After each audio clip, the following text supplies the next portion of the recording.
the webinar going. Okay. Okay. So we're here for the Watershed Committee for Marin Municipal Water District for March 18th. And I got to shut my office door. I'll be right back. Okay.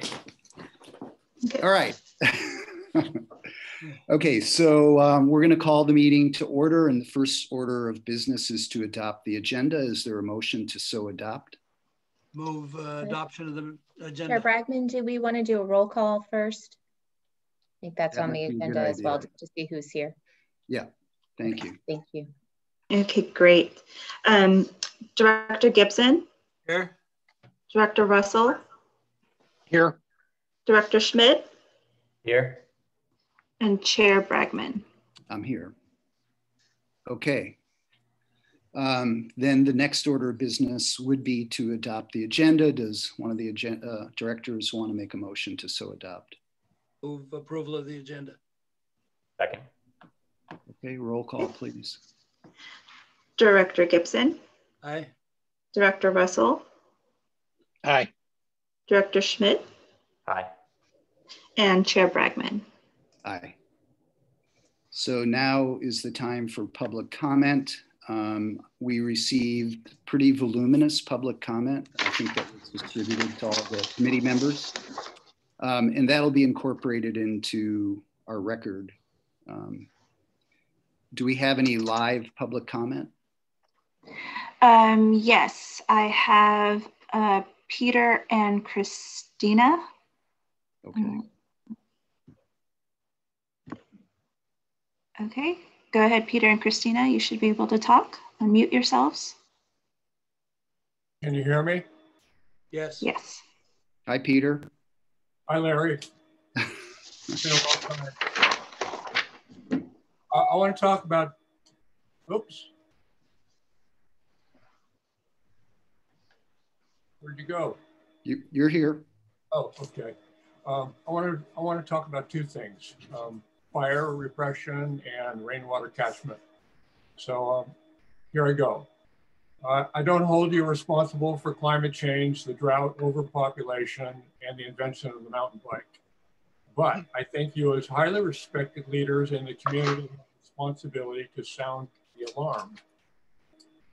Australia, a couple of years ahead of us, as they face rapidly increasing temperatures and devastating firestorms that are forcing them to consider the possibility of abandoning several major cities, which may soon be uninhabitable. This past summer, they lost 20% of their forests and 3 billion critters to firestorms. This is a prelude to our future here in California. I was in Texas in 2012, just as a major drought was ending. They lost 500 million trees, including beautiful old shade trees in countless towns. When I came home, I installed a 650-gallon Bushman rainwater catchment tank. The water is dedicated to one sycamore tree in our front yard. This last fall, we had 3 days in a row of 106-degree temperatures in Fairfax. I could see that beautiful tree wilting, so it got 650 gallons. Boom. The drought in Texas is back again, and it is impacting the entire Southwest, California, and Oregon. What can we learn from these events in Texas and Australia? In Australia, the state of Victoria requires all new construction to be plumbed for rainwater catchment to be used for flushing toilets and irrigating gardens. 20% of Australia's population, urban and rural, is now using rainwater catchment. In some areas, it is being used for drinking water, especially where the groundwater is contaminated. That's more and more of a problem here in the United States.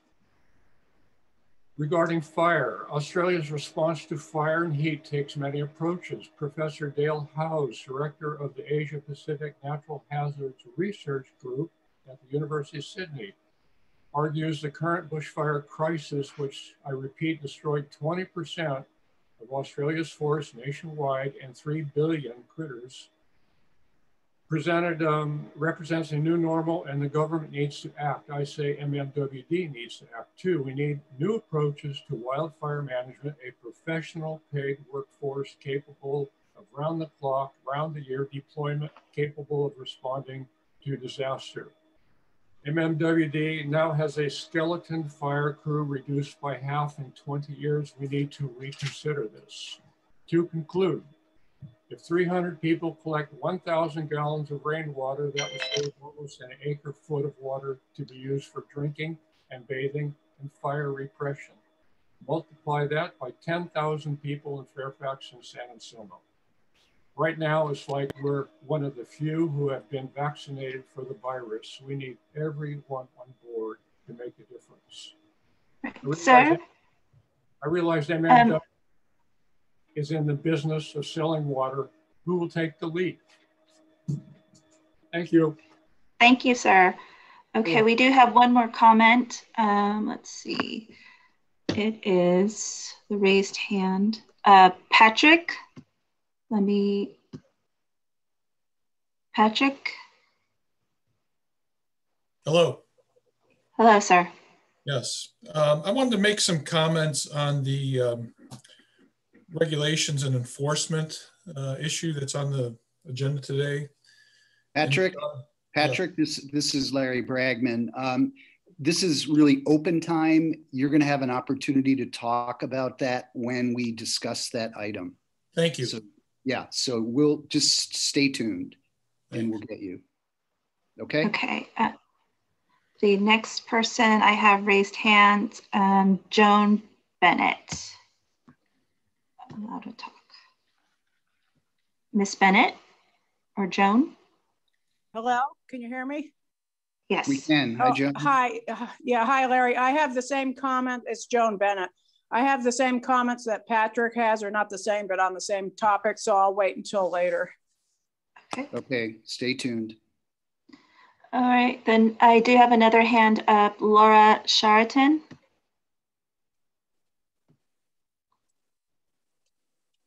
Laura, go ahead. Okay, hi, can you hear me? We Yes. can. Okay. I have been submitting, and I want to applaud the Water District for having the Watershed observation page. It's very easy and effective way for those of us that are on the watershed several times a week to comment. And I think if you are, I don't know how it's being compiled or if it's being made accessible to the board, but if it is, I think you'll find that I've made a lot of comments about poaching of single track trails, use of, as well as the hogback is being used almost every time I'm on it. Yesterday, there was a guy was almost hit going from a mountain biker coming down the hogback at high speed. I reported that. And we're just seeing it almost every time I go out on a weekday. So I hope there's going to be some enforcement coming because it's gotten a lot worse, not better. So thank you. Okay, we're going to be talking about that with item 3. Okay, the next speaker I have is Tom Boss. Go ahead, Mr. Boss, you should be able to speak. Yeah, thank you. I just wanted to share something. I anticipate we're going to have a lot of conversation about item 3 and 4. And I just wanted to share some ground rules that I use when different stakeholders get together in a meeting that I think could be helpful for a more productive conversation here today on enforcement and the rec plan. And that is to be open to hearing what other people's perspectives, show mutual respect, attack the problem, not the person, stay open to new ways of doing things, and stay out of the weeds. That's all I got. Thank you, sir. Okay, the next speaker, do I have any more? Sorry, there's many speakers or many people, attendees. We do not have any more. We're good. Okay. So with that, do any of the board members have any comments? I have none. Barry Russell? I'm okay, I guess not. I'm cool. I'm cool. Monty, pass? Yes. Okay. I just want to say, I always take Peter Anderson's comments pretty seriously. It's kind of a good reminder because with everything going on, it's like, wow, I forgot about what happened in Australia. So it's a good reminder, and I'm sure our board will be taking it up when we further consider our conservation steps. So it will not be forgotten. So with that, let's get into the regular agenda. And the first order of business is a resolution of commendation for Lori Offenbach. And is Lori around? Is she on the meeting? Yeah, she's here. Yeah. Okay. So our usual procedure is to read embarrassingly flattering resolutions, and I'm not going to breach that process. So I guess it's up to me to read it. So this is a resolution of commendation for Lori Offenbach. Whereas the Board of Directors of the Marin Municipal Water District, MMWD, also known as Marin Water, wishes to recognize Lori Offenbach for 16 years of dedicated service to the district and its customers in Marin County. And whereas working for the Water District is a one-time deal for most, Lori made a go of it twice. And whereas Lori is the heart of the watershed, the keeper of the gate, the annual parking pass broker, and mastermind of the parking machine, who's made stopping at the Sky Oaks Ranger Station a watershed destination in and of itself. Whereas Lori has been the ever cheerful face of the watershed, happily welcoming all visitors, staff, and contractors who approached her desk with a myriad of requests. And whereas Lori is on a first name basis with regular watershed customers and is the first person they call with observations, issues, and ideas. However, if one came to Sky Oaks to protest a parking citation, she'd be more than happy to assist. And whereas Lori developed the knack for making the grumpy, the unpleasant, and the rude variety of visitor into a courteous and grateful lifelong friend of hers through charm, humor, kindness, and by asking them to turn away from her desk and look out the window of the office to see nature's beauty. And whereas Lori counted and weighed every single fish in the Fish and Wildlife truck that passed through the Sky Oaks gate to stock Bontempi and Lake Lagunitas. And whereas Lori optimistically persevered through the ever-changing finance department's purchasing requirements and relentlessly tracked contracts through the internal administrative maze.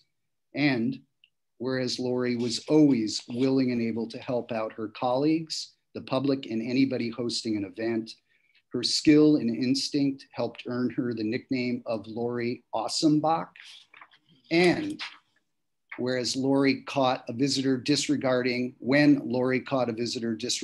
watershed regulations, and the said visitor states they got permission from the lady in the office, Lori would reply in all earnestness, I am the lady in the office. And whereas eating lunch with Lori at the Sky Oaks picnic table is everyone's favorite time of the day, as it seemingly makes time disappear.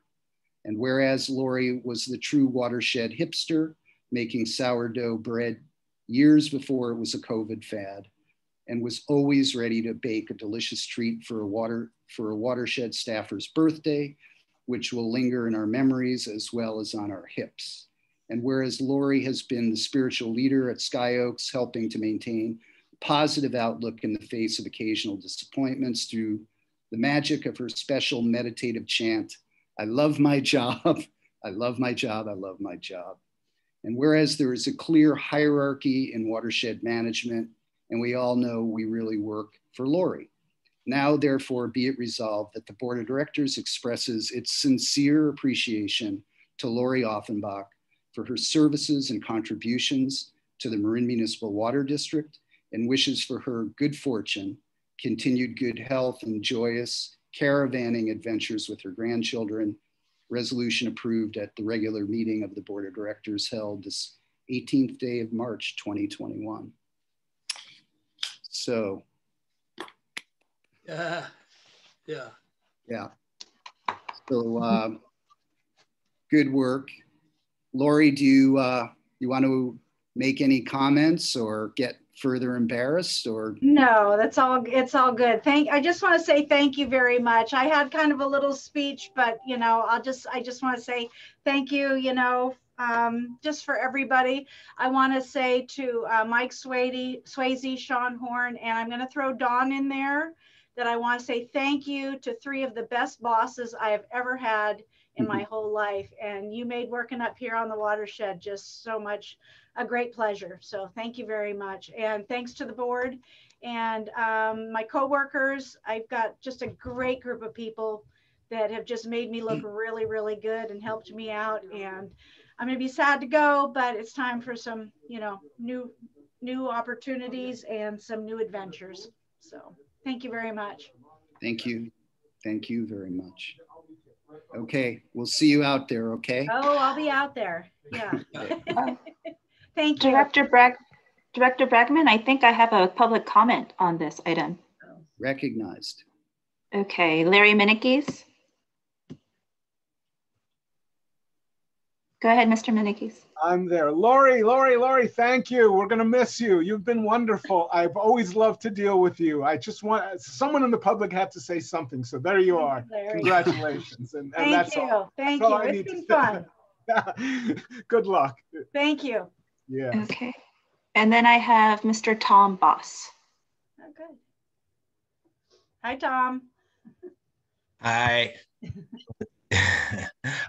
Yeah, just I wanted to mimic what Larry said. It's been a pleasure to work with you. We're really going to miss you, and thanks for making life on the mountain so great for everyone. Thank you. It's been fun. And then I have Mr. Mike Sweezy, or Sweezy. Squeezy, Mr. Squeezy. Hi, Mike. Go ahead. Unmute, Mike. I just want to say everything in the resolution is the absolute truth. Lori is a very special person. She gave her heart to the work on the Watershed, and she's going to be leaving a very large hole. I wish you luck, Lori. Thanks, Mike. It's been fun. No, just add that we're grateful that Lori's going to help us recruit her replacement, and so we can't replace her, but we will get her spirit in the next administrative assistant. And then I have Miss Andrea Williams. Wow. Hi, Andrea. Hey, Lori. I just had to come and let you know that we're all packing the room and on your behalf. So I'll see you soon. Thank you. Thank you. And I have also Mr. Greg Andrew. Greg, wow. Hi, Greg. Go ahead.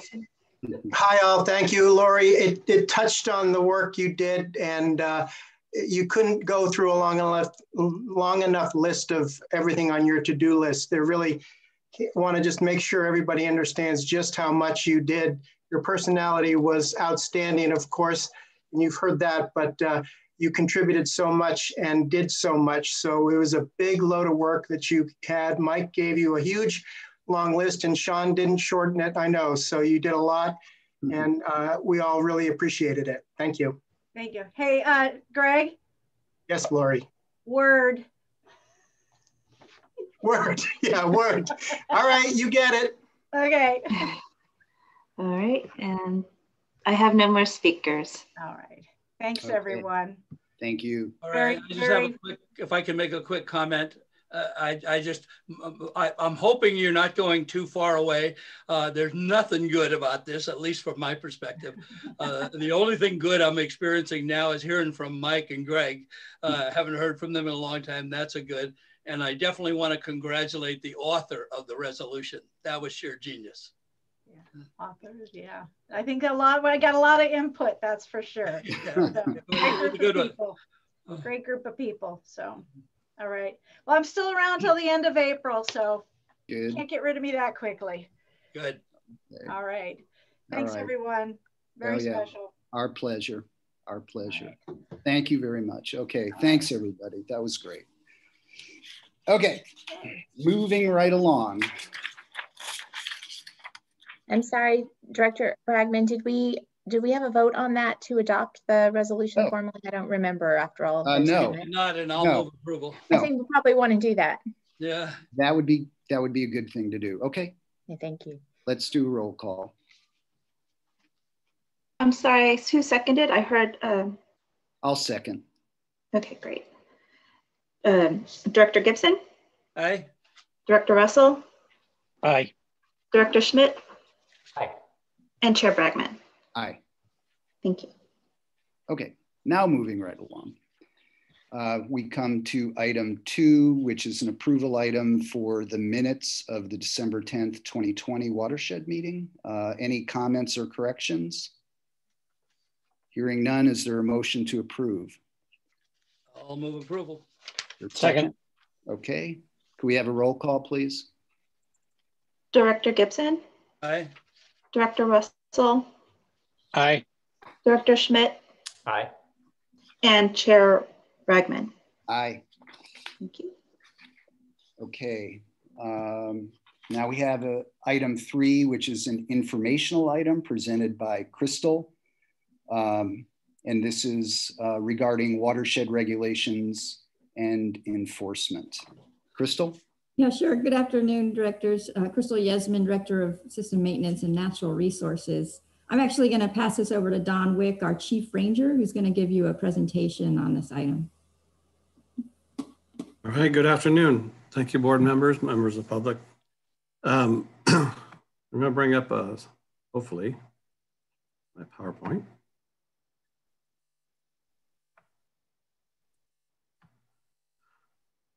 So the reason for this presentation is to answer some questions or address some concerns by the board that were expressed earlier about watershed specific user group conflicts that are going on. And in this presentation, we're just going to go over briefly what the rangers do, some of the approaches and issues that we're seeing and approaches to address them, and the means by which we try to approach them and what we can do in the future to approach them. So just to recap briefly, rangers have multiple roles, enforcing ordinances, laws, and any regulations that we have. They also respond to medical aid calls, fire responses, search and rescue. And then we partner with public agencies such as Slow and Say Hello and the One TAM group that brings up the roving ranger. So we captured some stats over a 10-year period.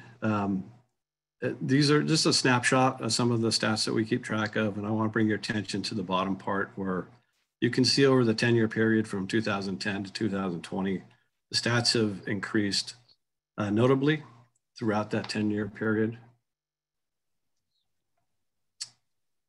Our staffing levels, our current staffing levels are illustrated by this bar graph. This is a work week and it's broken down by work or days of the week. The blue represents the rangers, the gold or the yellow is the chief ranger, myself, and green is for the deputies. And this is per day, the staffing levels that we have. This is a comparison to the watershed protection program against 7 different agencies around the Bay Area. And as you can see, the point of this is actually we're at the lower end of the chart when compared to the other agencies.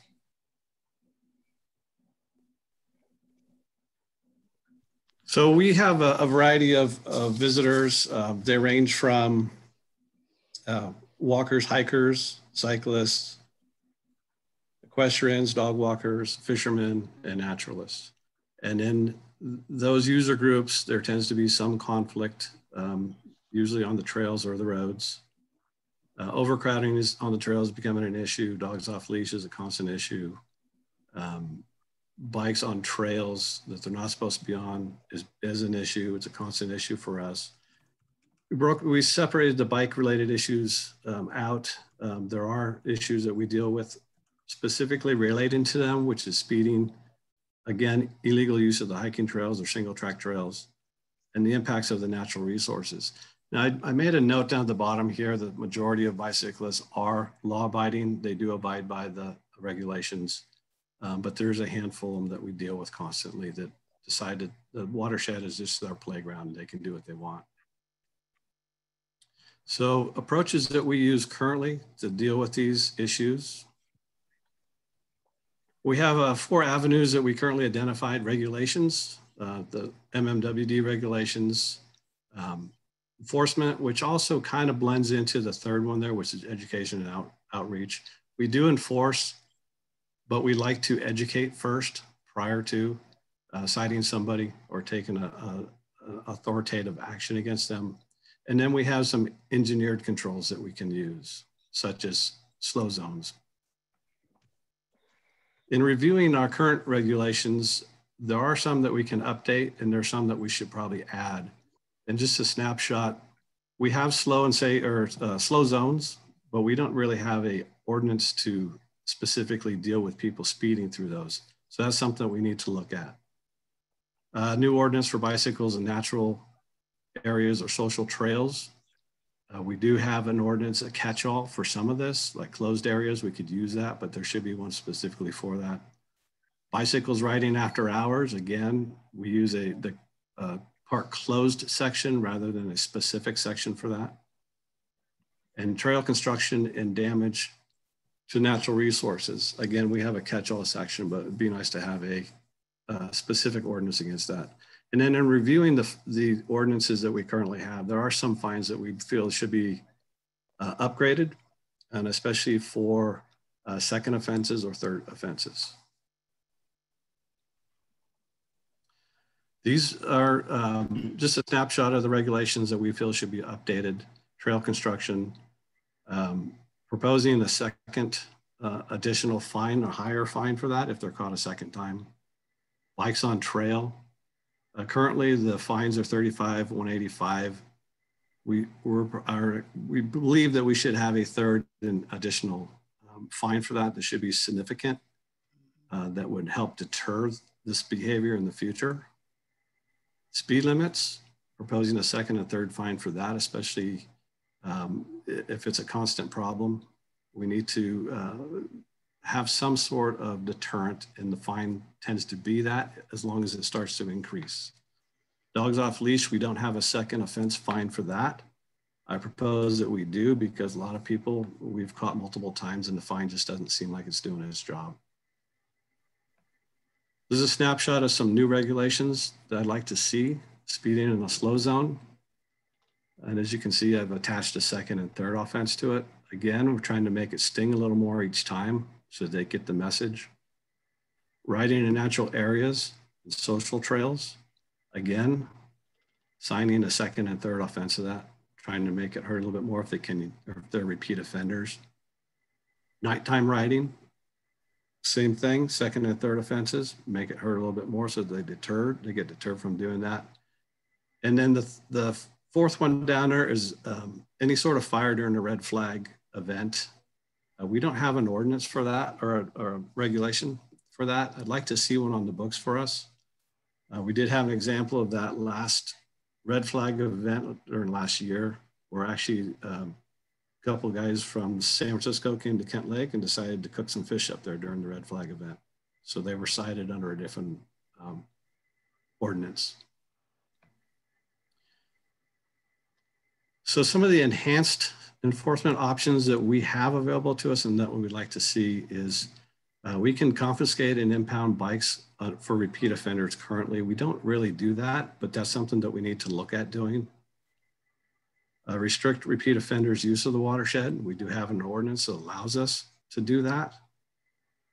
Additional monitoring of problem areas with trail cams. We do use trail cams for specific issues. We've had cameras on facilities, vehicles, equipment, and some problem areas. We'd like to see some more of that, or we'd like to use more of those to help us. We can't be everywhere at one time. Trail cameras are awesome assistance to us.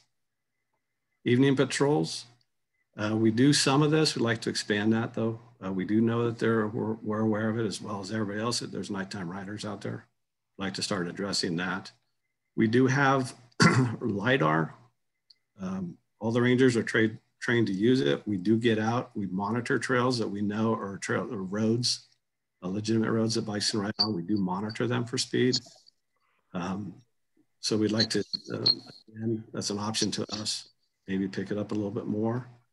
And then planned operations to address chronic violation complaints, we do focus patrols, but we could plan having maybe assign several rangers to an area to saturate it and make a bigger impact and deterrent.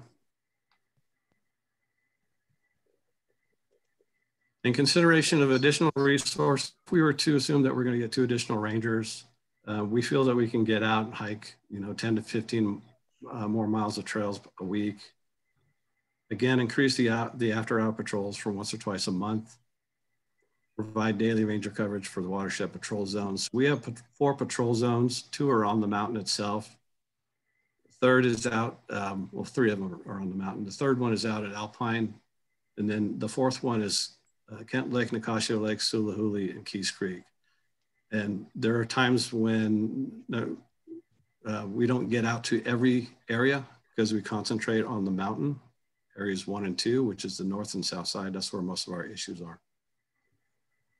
Staffing to address the mountain bike issue specifically, monitoring on certain days that we've, most of the time we get information that this is a problem on these days or these hours of the day.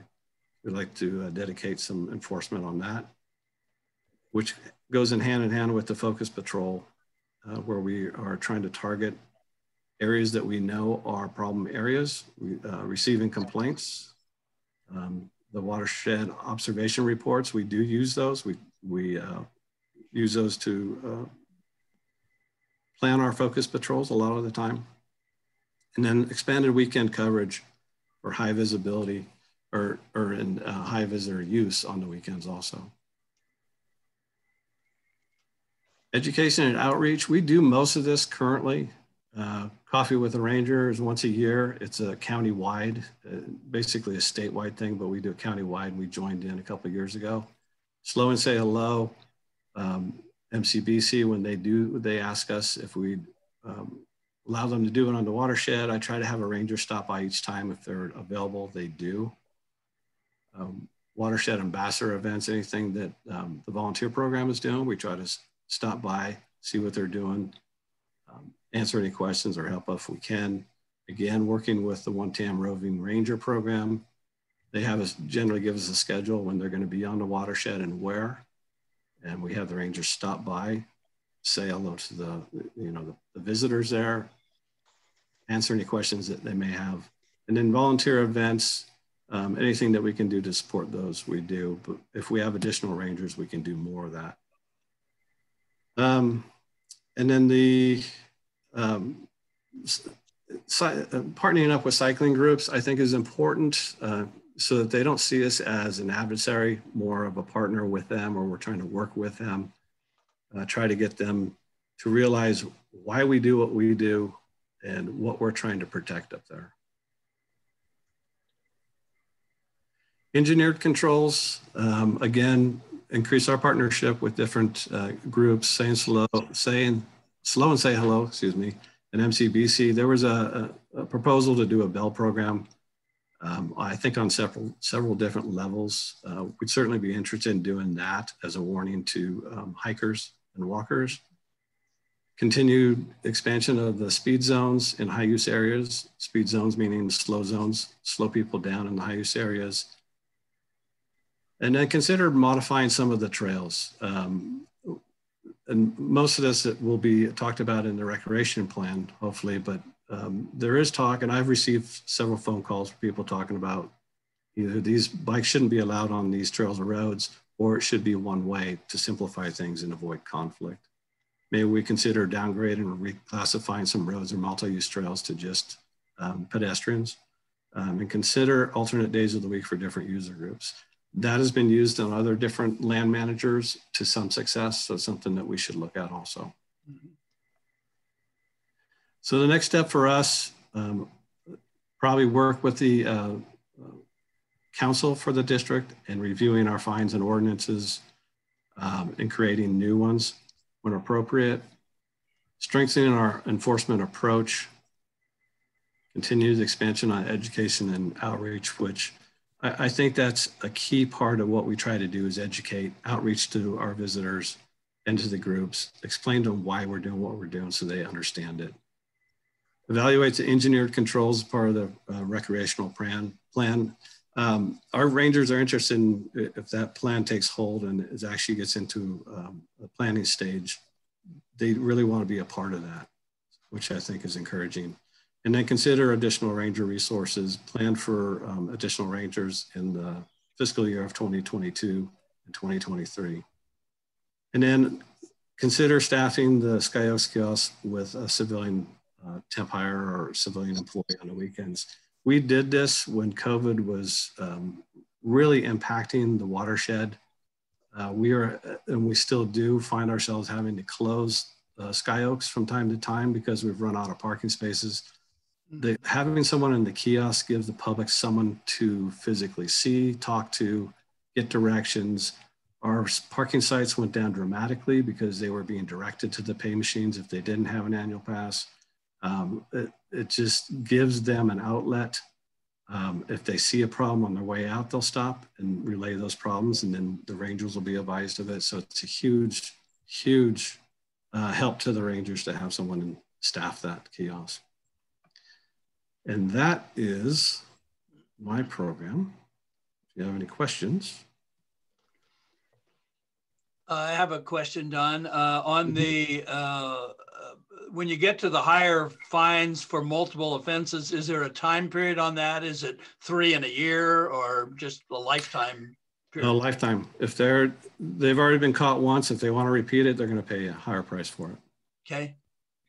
I think you're on the right track. I think I didn't see much of this that I would have any objection to myself, except I think 2 rangers isn't enough. Well, I tend to agree with you. I'm sure. So the benefit of getting additional rangers is also gives us additional fire response, because all our rangers are trained firefighters. They're all trained EMTs. So it gives us a lot more leverage on all aspects of public safety. Yeah. Yeah, it's very, very much justified in my opinion. Any other questions? You're muted, Larry. Sorry. There you go. What about using, in Fairfax, they have a parking attendant or a parking enforcement person. Mm-hmm. What about, maybe having a staff member like that can handle routine matters like that? We actually do. We have a watershed aide who is a ranger aide, and he writes cites. We give him that authority, and he'll deal with small issues, something that can handle that level that doesn't need a ranger. So we do have a program in place, and it's doing exactly what you're asking for. Good. Okay. Any other questions from the board? Yeah, I don't have necessarily a question. Thank you, Don, so much for this presentation. It's pretty clear that to me as a still relatively new board member, that our level of ranger support for the size of our watershed, for the usage that's been going up very substantially, especially in the last year, that we're way out of the comparable resources that we're seeing at other managed areas. So it's not surprising that that there's a desire and a need for more support. I do think that a lot of the things that we're talking about in terms of managing this increased resource use are, I think enforcement is definitely a part of it.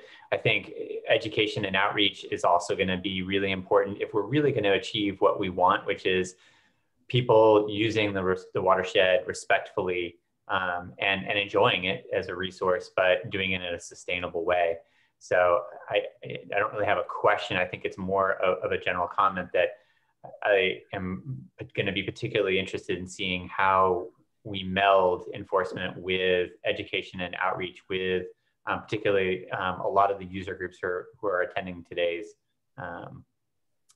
watershed meeting. So thank you for your presentation, though. It's very informative. Yeah, you're welcome. Okay. There's no other questions from the board. One thing, and it was a very comprehensive presentation, well done. One possible program I've thought of is licensing bikes. And I know that raises a whole host of issues, but has staff given that any consideration? We looked at a variety of different ways to deal with bikes and who's up there and who's riding. My concern with creating a licensing program is we're creating another bureaucracy, and somebody's got to staff that bureaucracy. So I don't think it's as easy as we think it may be to license people. And then are we licensing just for the watershed? And I mean, I don't know the answer to that. I don't think that if we license somebody, what is our real objective there? Are we trying to create a fund for additional staffings? I don't think we'll ever get there. It has to be original price or nobody's going to be registering their bikes. They won't do it. As you know, the watershed is very porous.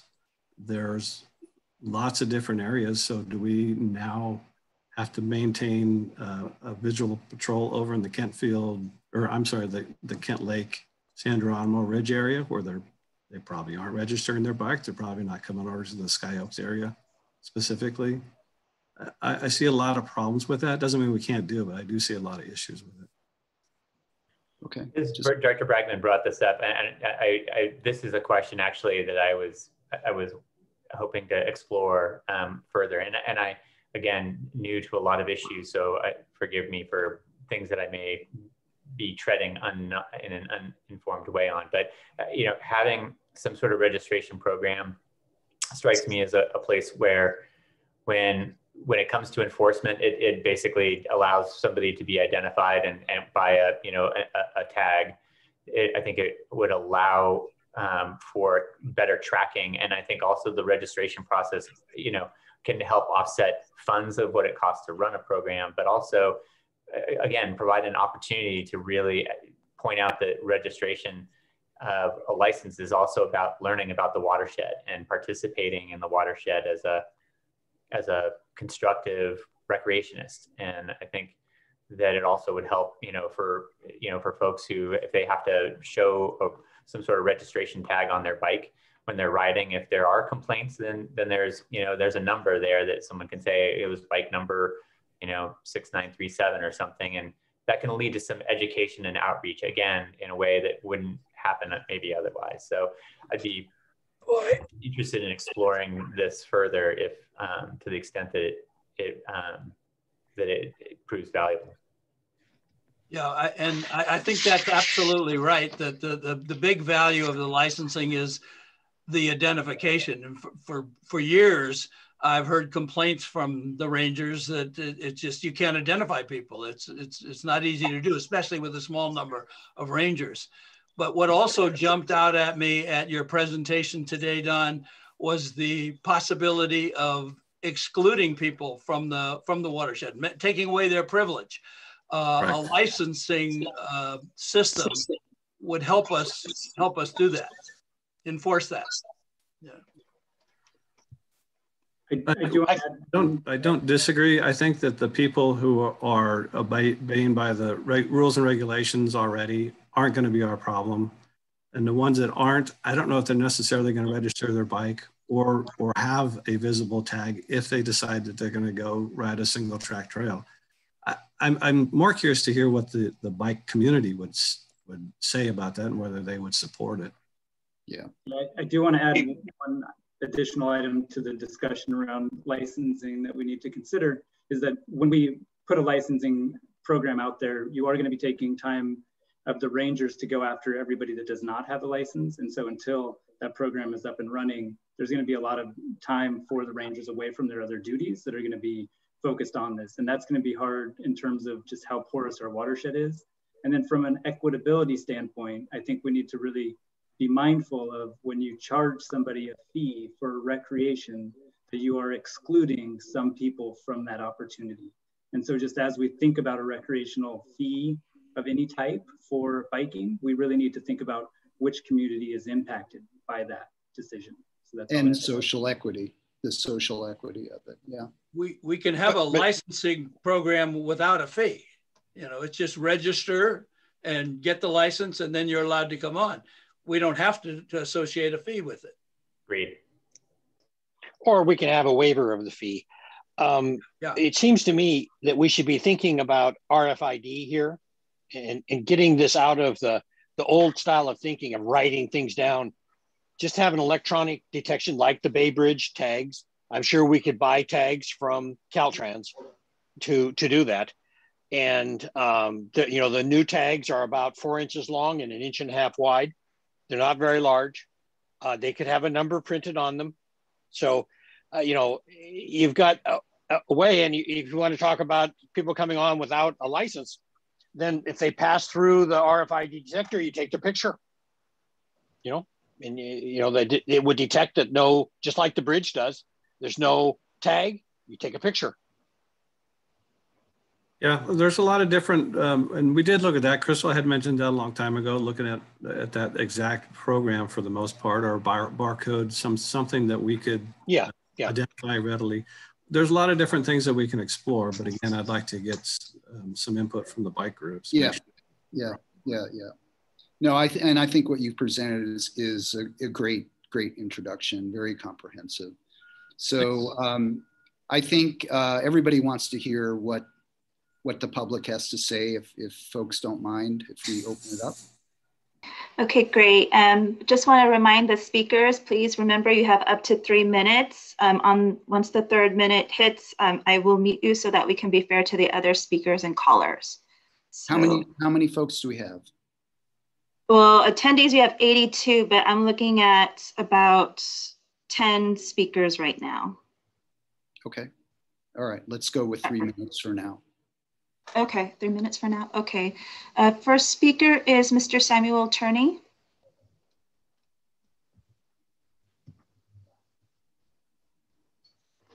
Go ahead, sir. You should be able to speak. Sorry, can you hear me now? Yes. Thank you. And thank you for letting me take the time to speak here. I'm both a ratepayer and a user of the Marin Watershed. As a hiker, I hike extensively, and I do mountain bike extensively. Currently, the rate I pay for water use in the area is about twice what the national average is. I use about 2 CCF per month, and I'm paying right around $43 per month for that water, and it's a lot. And I'm just curious around how are we justifying adding kind of another ranger or 2 rangers or whatnot to ahead of kind of getting the overall recreation management plan put in place in the first place? I mean, I saw that first slide that the that ranger put up around the number of parking citations that's gone up, but I'm curious in terms of citations issued to bicyclists, is there a big uptick in those? Also, is there actual documentation of conflicts between the user groups?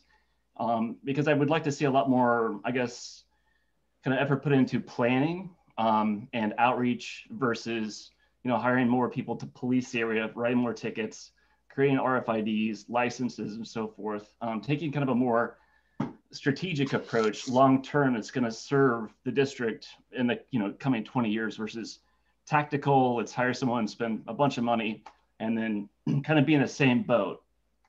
So that's kind of my comment at this point. Okay. Thank you, sir. Okay.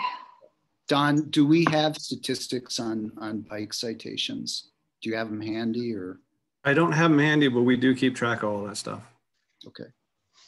Next speaker, I have Mr. Larry Minikes. Good, thank you. Go ahead, sir, I'm sorry. Yeah, I was unmuted. We've been discussing licensing since the early 90s, which Jack may remember in the early conflicts. And we've never been able to come to a conclusion about this. And I feel because it's a very complex issue, it's going to be very expensive and very difficult because we've got other areas, other districts next to you, and people won't know where they are. We've had that discussion.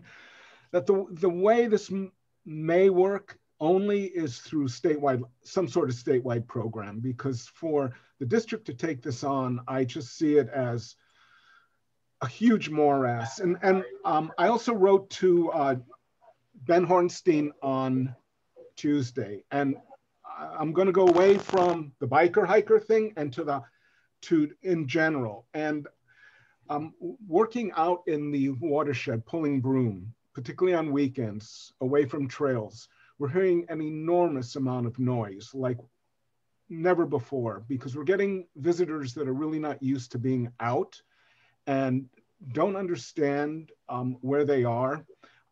My friend who pulls with me, she has now started walking up to people and explaining that we're in spotted owl territory here, and that the need for respect is very important. And people get it, and they're not offended when she explains it to them, and they do quiet down and they quiet their dogs down.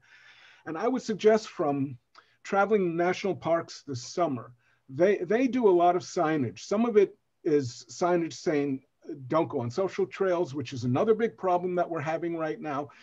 What the social trails are doing are spreading invasives, because the places we're working, there are some old historic social trails there, and that's where we're seeing the broom form.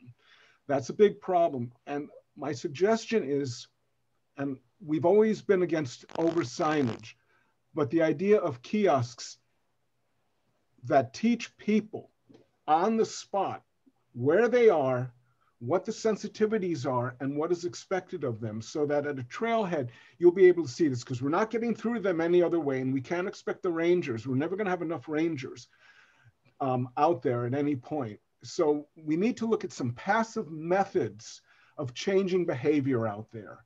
And that would be my suggestion, is types of signage that really explain the sensitivities to people so that they take ownership. And with that, I think my 3 minutes are about up. Thank you very much. Thank you.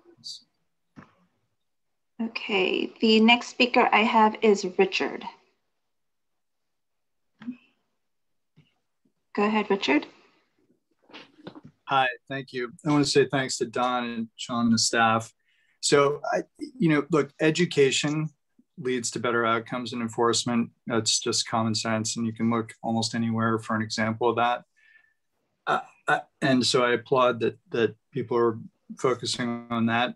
I do want to point out that most of the enforcement, especially fines that are being talked about, with the one exception of starting fires, all are aimed at bikers, whereas the statistics shown seem like there are more problems with parking, dog walking, and other issues.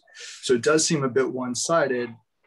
And I would like to know why the fines and enforcement are so focused on this one user group, when it looks like the statistics show that the problems are actually coming from other user groups. And I didn't see accident statistics, but I would guess that most of the search and rescue and most of the accidents are actually not involving bikers, but others. So I would encourage staff to look at enforcement more in a fact-based, outlook, as opposed to a complaint-based outlook. And with that, thank you for your time. Thank you. The next speaker I have is Mike Nettleton.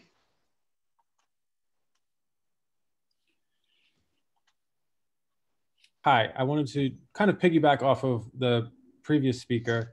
And my question is, I understand that Mr. Wick presented, his presentation was heavily focused on enforcement, as he's the ranger, and you only can enforce the rules that are on the books. But I wanted to know, historically, and this may be a question for the board, what criteria were originally used to determine access to narrow trails and to exclude bikes from every narrow trail in the water district? I'd like to know what types of studies were conducted or experts consulted, and the results of those studies. Does the district have scientific data that they can provide that to us, the public, to show that mountain bikes are more detrimental to the environment than other uses.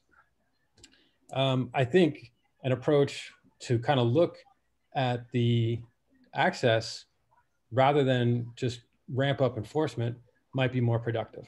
Thank you. Thank you. Okay, next speaker, Laura Charlton.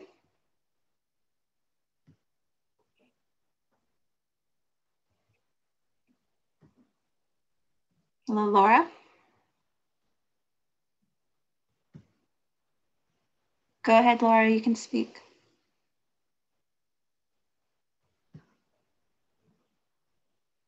Laura, you're still muted. Okay, that's my third try unmuting. Okay. Hi, I just submitted to the board the California Department of Fish and Wildlife's study that might answer some of the previous contributors' questions regarding impacts to by recreation on wildlife, very specifically. And there's a lot of science in there, and it's available. I think it's called the California Department of Fish and Wildlife, Effects of Non-Consumptive Recreation on Wildlife. So that'll give you a start. And read on page 95 and you'll get to see some of their conclusions. And then I appreciate that people all want to benefit from what nature has to offer. And particularly in the watershed, for many of us, we've been hiking up there for decades. And me personally, I've found that my hikes are no longer peaceful. And I'm on single track trails. I usually am running into a cyclist, flying down the hogback, which I spoke about earlier. And I see the impacts on wildlife, and I think it really needs to be taken into account that the MMWD is responsible for the animals and the wildlife and the plants and endangered and threatened species as much as, if not more, than providing recreational benefits to people. And I think that the enforcement is really critical because it's really been degraded with all the illegal riding, mountain bikers and e-bikers. I think that the citations for the first offense are really not commensurate with the damage that's being caused. And I think it should be twice what they're proposing. And yeah, I'd like to see a whole lot more enforcement because I think that would help a lot. And as far as licensing, I've mentioned this before. When I was a kid in LA, I had to take a test and I had to get my bike license and I had to pay a fee. And I don't see why that can't be done here. Thanks. Thank you. Okay, the next speaker is Andrew Levine. Go ahead, sir. Sorry, I was looking for my unmute button there. Hi, I'm Andrew Levine. I've been using the mountain for about 50 years now. I think just a couple, I really appreciate our being able to comment on this process. I'm also an employee of East Bay Municipal Utility District, so I'm familiar with what you're going through. I just wanted to mention that in the recent days, the use on the mountain, I see it every time I go out, is up by an order of magnitude. So it's no surprise that there might be more problems of all types. And I think we need to take that into account. I have seen most people of all different types of users cooperating and being very friendly to each other and preserving the mountain that we all love there. And I don't know if these added incidents of conflict are so much higher considering how many more people are on the mountain.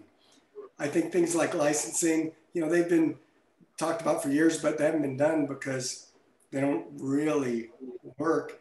But whether it's licensing or rangers, we're talking about solutions before we've really figured out the problem. We need to study how do we manage this mountain appropriately and make things that work for the uses that people are interested in. We don't have a trail system. We have a bunch of trails. So a system that we're designed understanding where do people like to walk? Where do people want to cycle? How do they get around on the mountain?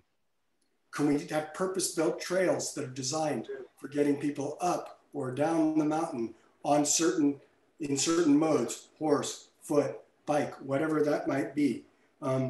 We need to solve the problem, not these symptoms. Citing people is not going to make the mountain better run or a safer place to be. It's covering up a symptom. So let's do a great job. This is the right process to do it, to have a comprehensive plan for the mountain that works for everybody. And obviously, if you've got half the users on the mountain limited to 5% of the trails, this plan is not really, well, the existing plan doesn't really serve the needs of the ratepayers and the watershed users. The last thing I would just add is not everybody is some sort of crazed mountain biker. I personally, I'm disabled. I have difficulty walking, and I have been enjoying the mountain on my bike because it's the only way I can do it. And I just think we need to make sure that everybody's included in this. Again, I appreciate the opportunity to speak and look forward to a comprehensive. Great. Sorry about that. Next speaker, Nona Davis. Dennis. Oh, Dennis, sorry. Ms. Dennis? Can you hear me? Yes. Yes, okay, fine, thanks. Thanks very much, Don, for what I think of as a good, kind of the first comprehensive review of a number that I have seen about how the Rangers do what they enforce. Some of your suggestions, I think, are really worth exploring. But I do agree with the previous speaker that this is a little premature. It's important. It's input, as far as I would say, input to the watershed recreation planning process. And we look forward to having a robust public process at that time. But I do want to remind you, Don, that the Slow and Say Hello is a partnership of 3 organizations, MCBC, the Marine Horse Council, and Marine Conservation League. And we've been working on it since about 2014. In the process, we are a couple of handfuls of volunteers, and we appreciate all the cooperation that we have had working with the Water District, starting with the era of Mike Swayze and continuing on with Sean Horn. But we also have found, at least from my perspective, which would be kind of MCL's, Marine Conservation League's perspective, that education alone can't do the trick.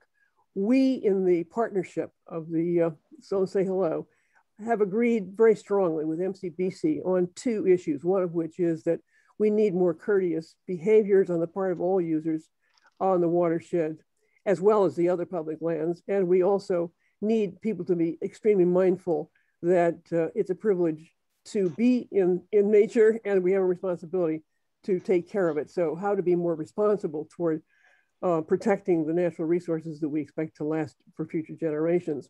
So I would say simply in closing that we look forward to a robust public process. This is not just about bikes, this is about all users. And although in response to some other speakers, we receive daily anecdotes, not about injuries, but about near misses. They happen all the time. So we have a number of issues to continue to explore with you as you go into the watershed recreation planning process. We look forward to that. Thanks very much. Thank you. No, I apologize for excluding you. That was not my intention. Okay, we have 8 more speakers. The first speaker, Peter and Christina, the next speaker, Patrick, and then after Patrick, Jeff Geild. So Peter and Christina.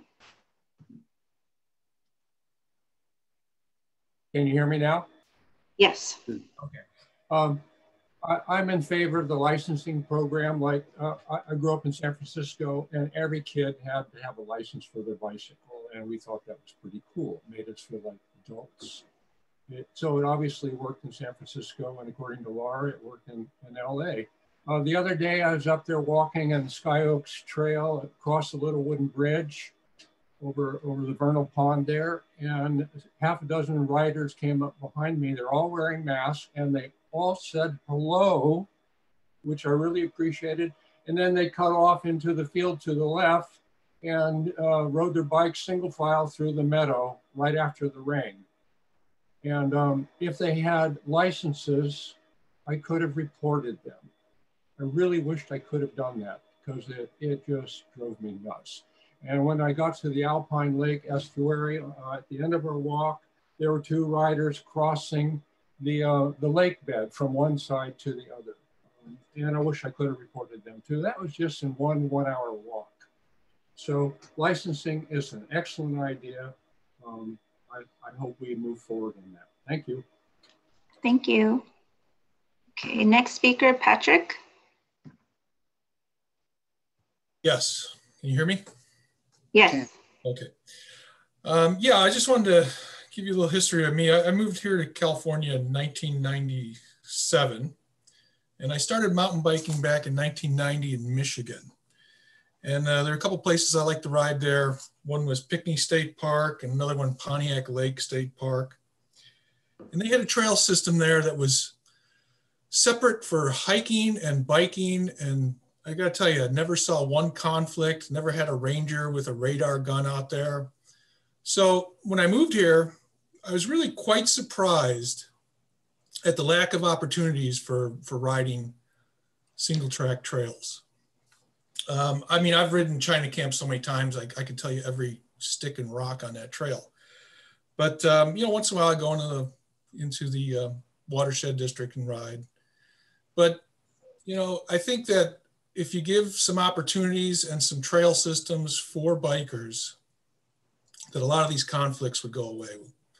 So that's one thing that I think that really needs to be addressed. And that's really all I have to say. Thank you, Patrick. Okay, the next speakers, Jeff Geild, Nathan Cohen, and Susan.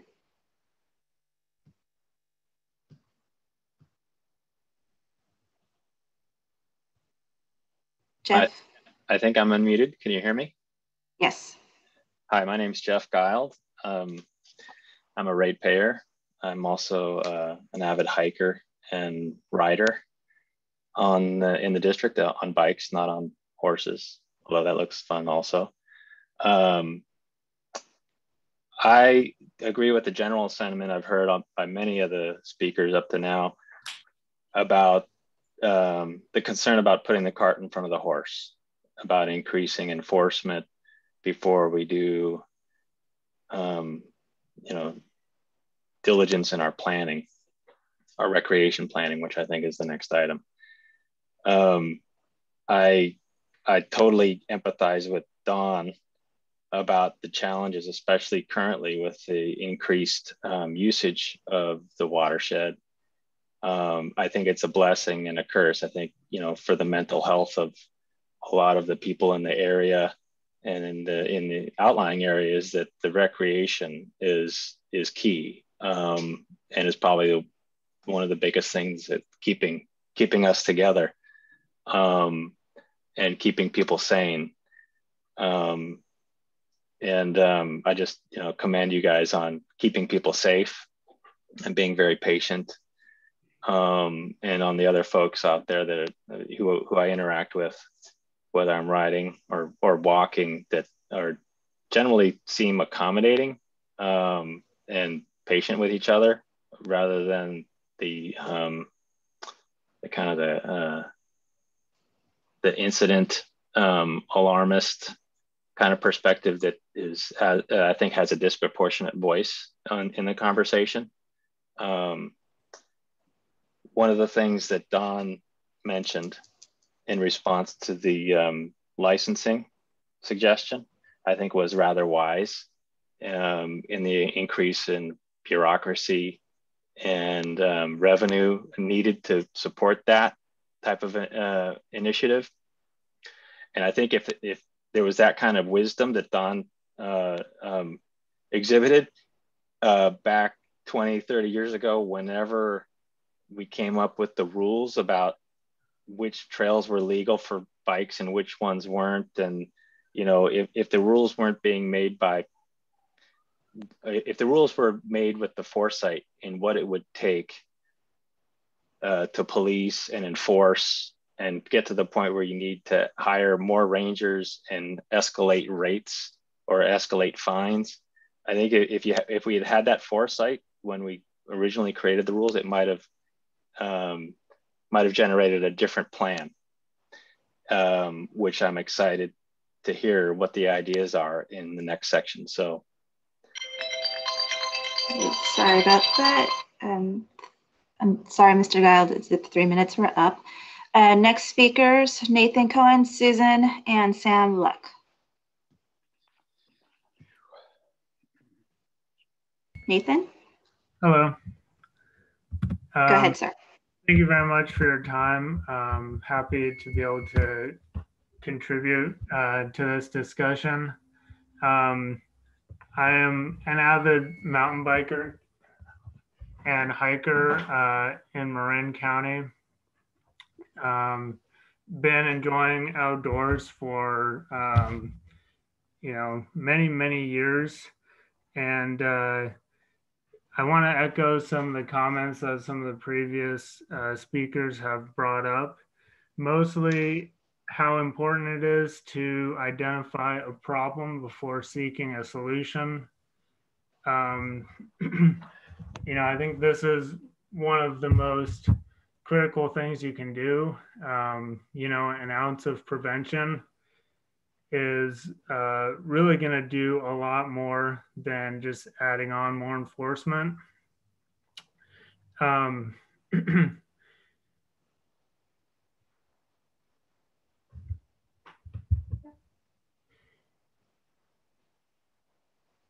Some other, sorry, in addition, just, you know, it's very easy for us as humans to, you know, think emotionally, jump to conclusions.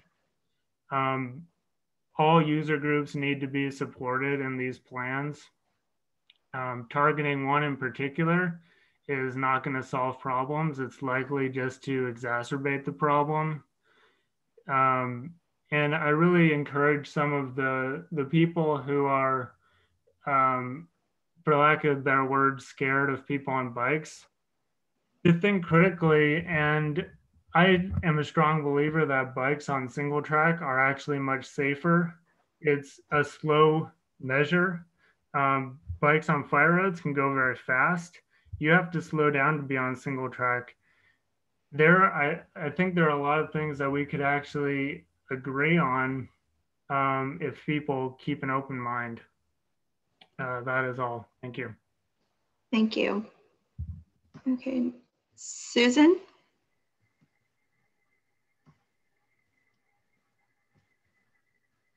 Hi.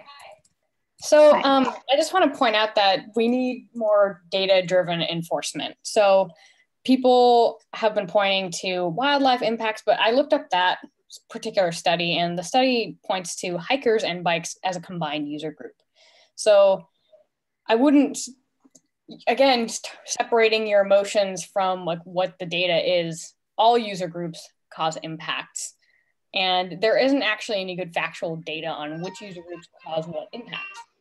So I would like to say that we need data-driven enforcement. And the other thing is licensing requirements are not going to help because, again, it needs to be data-driven. And if you're saying that parking and dogs on leashes are some of your biggest issues, well, cars have license plates, but do dogs have identification tags?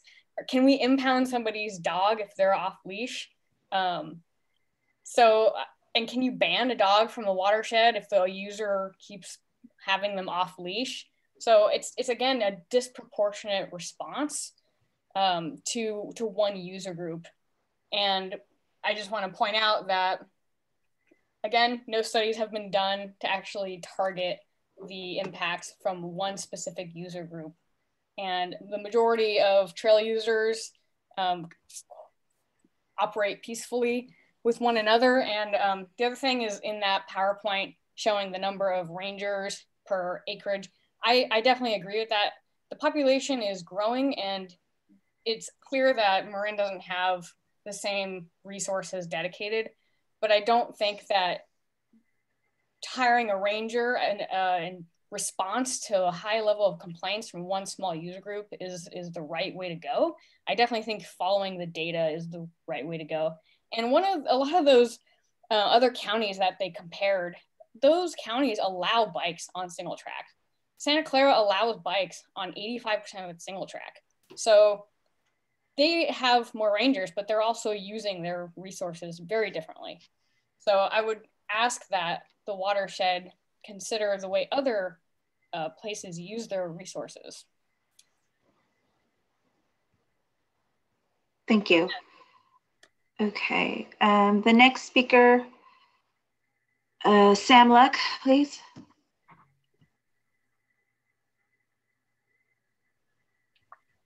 Hi, thank you. My name is Sam. I live in Fairfax. I like to consider myself a super user of the Watershed. I get out there as much as I can, and I'm so grateful for that space, and to all of you who work to preserve it and protect it and administer it. That said, I can tell you there is a lot of space out there. And certainly there are a few more people out there in the last year. I think we can agree that you know, the weekdays look more like weekends used to, and weekends look more like holidays used to. That said, there's still a lot of space out there and more than enough to go around. And what I see, and this maybe is better for the next discussion, but I see a policy that concentrates users in a small space, and which inevitably leads to user conflict. What I've heard from Don, in part, they're looking at, it sounded like they're looking at even taking some more access away from cyclists as a chance to alleviate the problem with the idea of, you know, one way only. The point is, I agree with many of the callers. I think a lot of the problem is a user conflict problem, and we need to look at it from that light. There's a huge demand for cycling in this area. And I don't think that limiting even further, that's well short of increasing access, is going to solve this user conflict problem. On the issue of licensing, that's really personally upsetting to me. I hope everyone that advocates for cyclists to you have a license would be willing to have a license on their person or registration, whether they are hiking or walking their dog or whatever. I'm sure there's a legal question about fair application of such a rule. Certainly, we've established that cyclists aren't the only problem out there. And in terms of becoming a persona non grata of the Watershed, I can assure you, if something would happen and I was put on that list, I would have to be arrested. I'm sorry, but that's just my personal state, how important this Watershed is to me. And I'm somebody that works to preserve it and to protect it. But it's really upsetting that you would consider, basically say I'm not welcome in the Watershed, or that as a particular user, I'd have to have a particular ID, an ID that identifies me as a user that isn't as welcome as others. So please consider that. This is a great opportunity to make smart policy.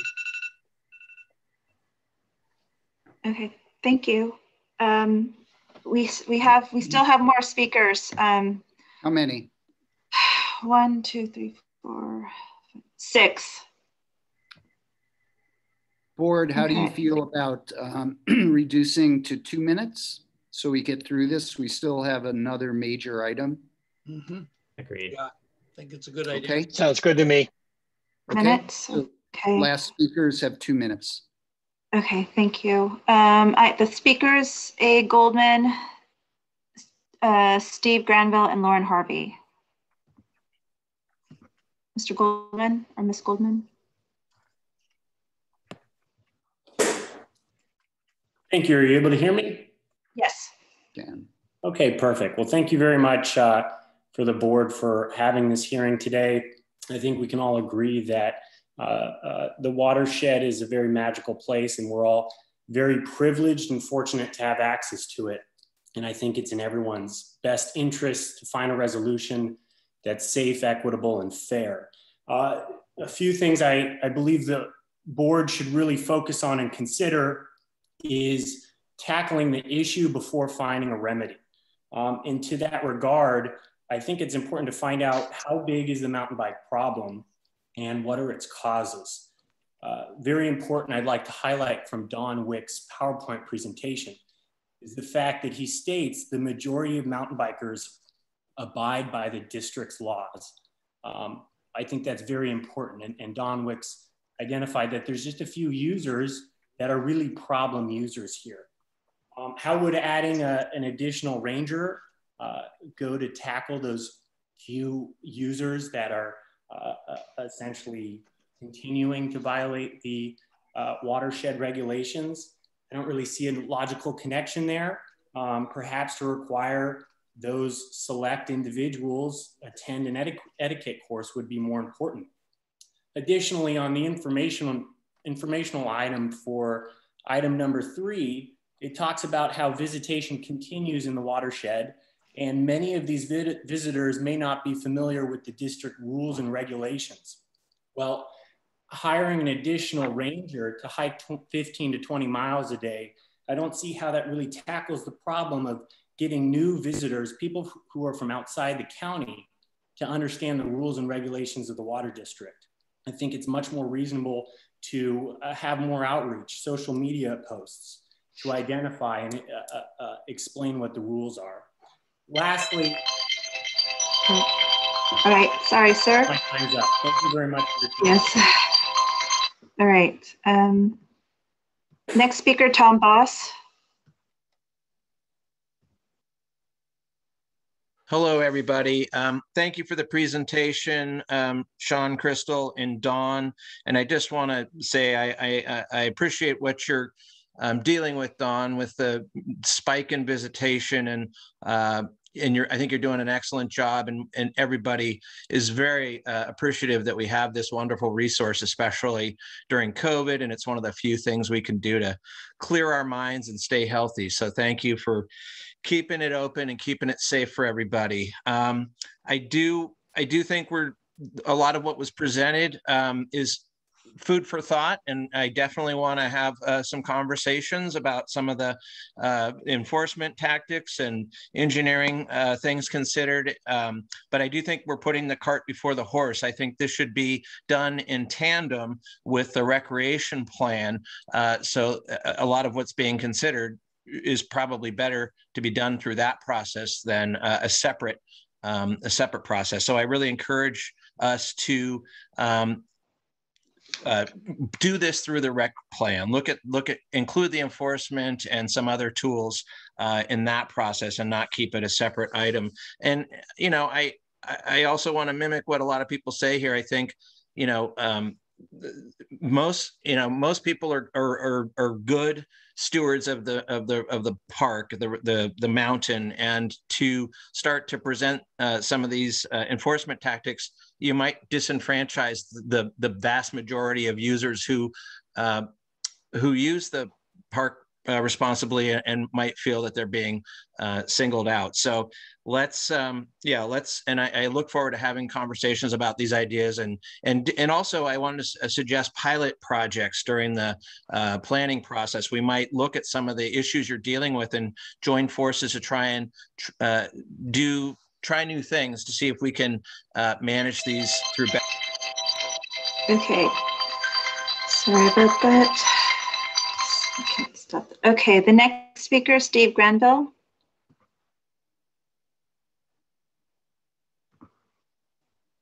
Good afternoon, everyone. Thanks so much for allowing me to comment briefly under 2 minutes.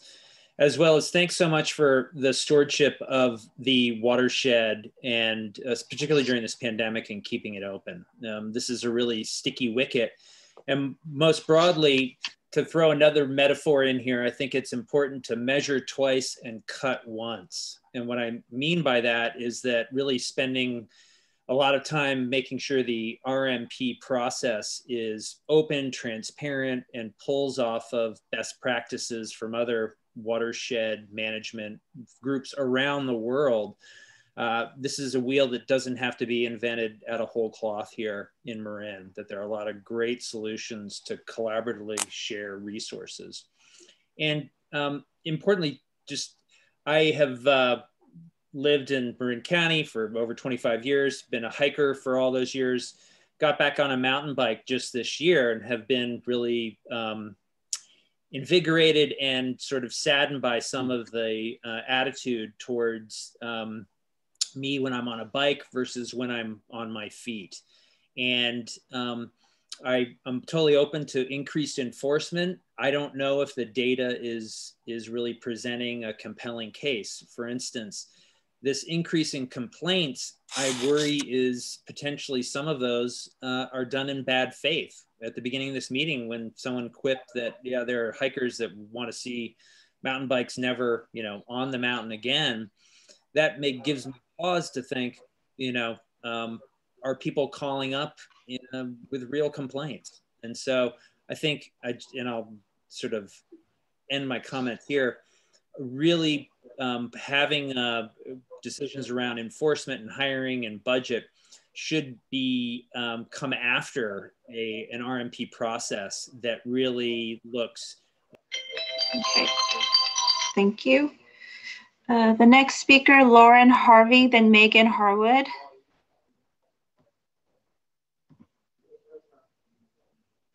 Hi there. My name is Connor Hansen. This is my girlfriend's laptop. Hi. I grew up in Marin County, been riding mountain bikes since around 2010. Love it. One of the best things that's ever happened to me in my life. I feel like that bikes are now actually becoming more and more of a major recreational item. I don't think they're going to be going away. With that, especially with COVID, with all these people that are coming into the watershed, many new different demographics are being introduced. And I feel that instead of just throwing resources at punishing bikers on illegal trails, why not introduce more legal choices for those bikers to use instead? Without legal trails, many bikers are forced to ride whatever is available. And although it is illegal, as I said before, and many people said, and other people have said before, biking is not going to be going away. If anything, it's going to continue. So as a community, I think we should come together and think about different ways that we could possibly introduce more legal biking trails for mountain bikers to use. Another interesting concept that was brought up before was the idea of using variable use trails. For instance, one day it could be a hiker trail, several days a week it could be hiking a hiker trail, and then several other days a week it could be used as a biker trail. Again, I think that instead of throwing resources at a problem or treating the use or the increase of people mountain biking as a problem, maybe we should come together and find different ways to include mountain bikers in the watershed. Thank you. Okay. Next speaker, Megan Harwood. Hello. Thanks everybody again for the opportunity to comment. I'll keep it succinct given the 2 minutes. And I mostly want to echo a number of the great points that have been made already to date for the record. First, I want to echo the comments made by Andrew Levine, Sam Luck, Susan, and a few others that a comprehensive trail network plan would go a very, very long way, I think. It's not super difficult to believe that there's conflict when a pretty large user group and a growing one, being cyclists, is limited to such a small portion of MMWD lands and trails. So if we're considering the amount of money and bureaucracy that could be spent on something like a licensing program, it makes a lot more sense to me to at least first think about increased access to bikes and new trail management approaches, including the ones that have been mentioned, such as user-specific, directional, et cetera, and do that first. It feels like a longer-term solution and a more sustainable solution. I also just wanted to note that I read the report that was brought up earlier from somebody and that Susan mentioned from Cali, PA, I believe, that looks at environmental impacts, and it does loop both hikers and bikers into the same category as having a similar impact. And I cited in my written comments a couple of biker specific studies that have been done in other states and countries that actually do the same thing, but they do have biker specific data and still continue to show same impacts as hikers, in particular, as someone noted earlier, with slower moving bikes on single track trails. So I think the solution is not limiting specific users, but instead harnessing the excitement of a specific user class, and investing in cross-user education about how to best steward our watershed and doing better community outreach. Thanks so much. Thank you. Okay, the last 5 speakers I have: David Mongan, Jim Miller, Jonathan Fauci, and Seth. So David, please. Hi there. Thanks for giving me the time and thanks for having the meeting. I really appreciate all the comments. And I understand there are so many users who've been using the watershed for about 30 years or so. And I've talked to a few of these people when I've stopped. I ride mountain bikes, I ride road bikes, and I hike with my toddler. And I love the watershed. I think it's a fantastic area. And I appreciate that everybody wants it to remain the same. I've noticed a huge uptick in the amount of users and the amount of people I know who've never ridden bikes before who are now buying bikes. And I think that some of the proposals like improved signage, education, and a good review process that helps manage the increase in the influx in users, I think those would go a long way. And I don't think that if we limit use and increase enforcement and do all these things, I don't think the problem is going to go away. I think the stats are there. I think bikes are getting better all the time. They're going further, and it's going to continue to bother people if we keep limiting them. So if we could have a good formal review process that takes everyone into account, I think that would be a great first step. And thank you for everyone for commenting. Thank you. Next speaker, Jim Miller.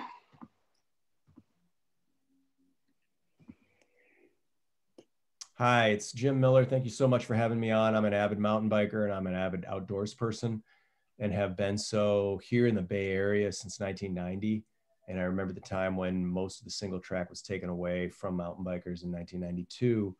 Obviously, the demographic has grown and changed significantly. And to the prior points that people have made, there are many, many, many people, including my teenage sons, who are now enjoying this opportunity, right? When I look at what the choices that my young gentlemen have when they choose their bike over a screen, it's a major win.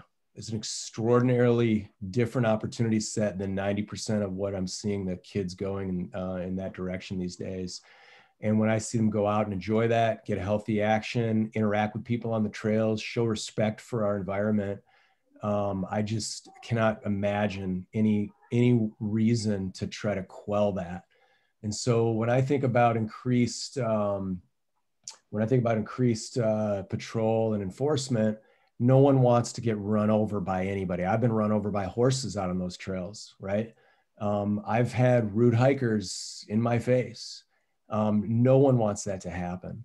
But the reality is, that we need to try to take care of these trails. And I think that finding ways to create safe pathways, I've heard the great opportunities that people have presented around expanding the resource as opposed to contracting it. We've been contracting it since 1992.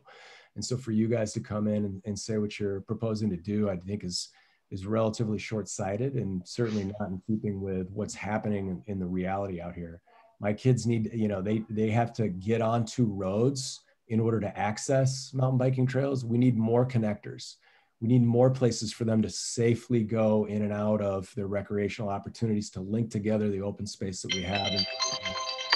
Okay, next speaker, Seth.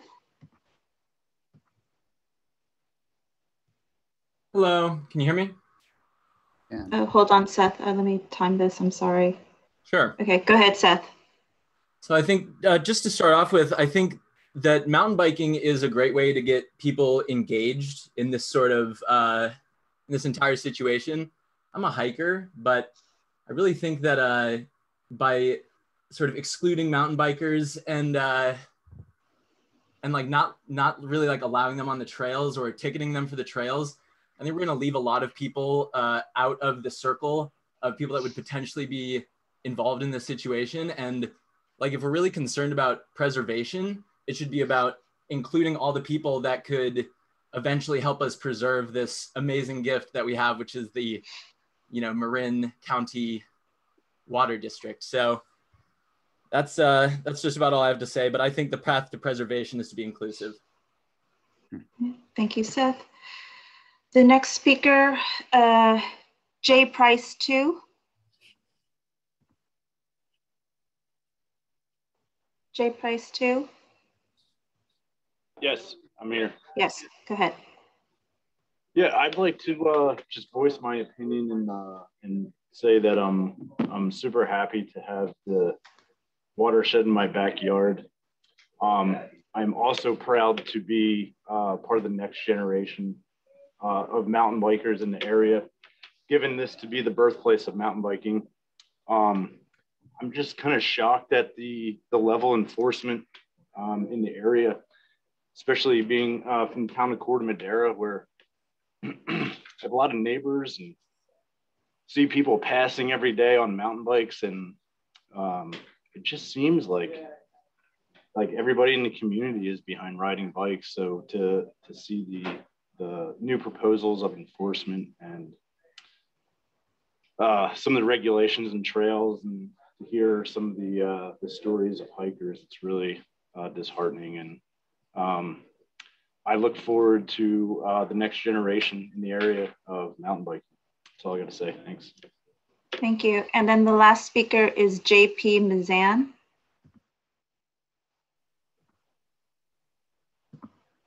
Go ahead. JP? I guess no more. Let's see. Come on, JP. Hi there, can you hear me now?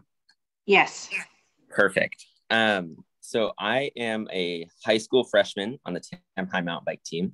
And again, I just wanted to echo some of the other comments with, I think the solution to this issue, because it is an issue, is increasing access for bikes, because we are so limited to what areas we can use.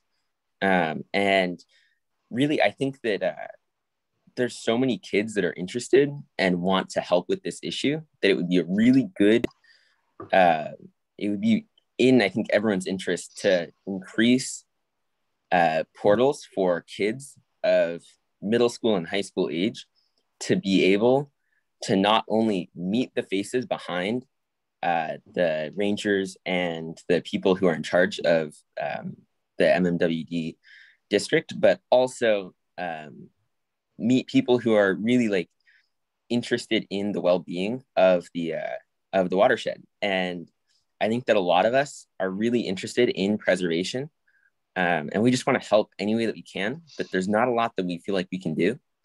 So I was happy to see that this meeting was occurring, and I just wanted to say I hope that we can all have a great time on the mountain, because I think everyone likes to do that, and I want to make sure that everyone has access to it and isn't strangled by licenses and things.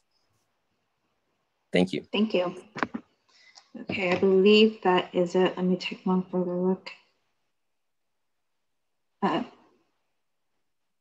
Miss Rogers, did you already speak?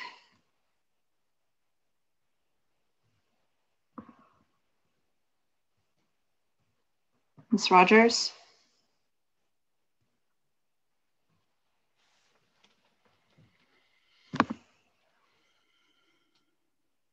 Miss Rogers, your hand is up. You should be able to unmute yourself.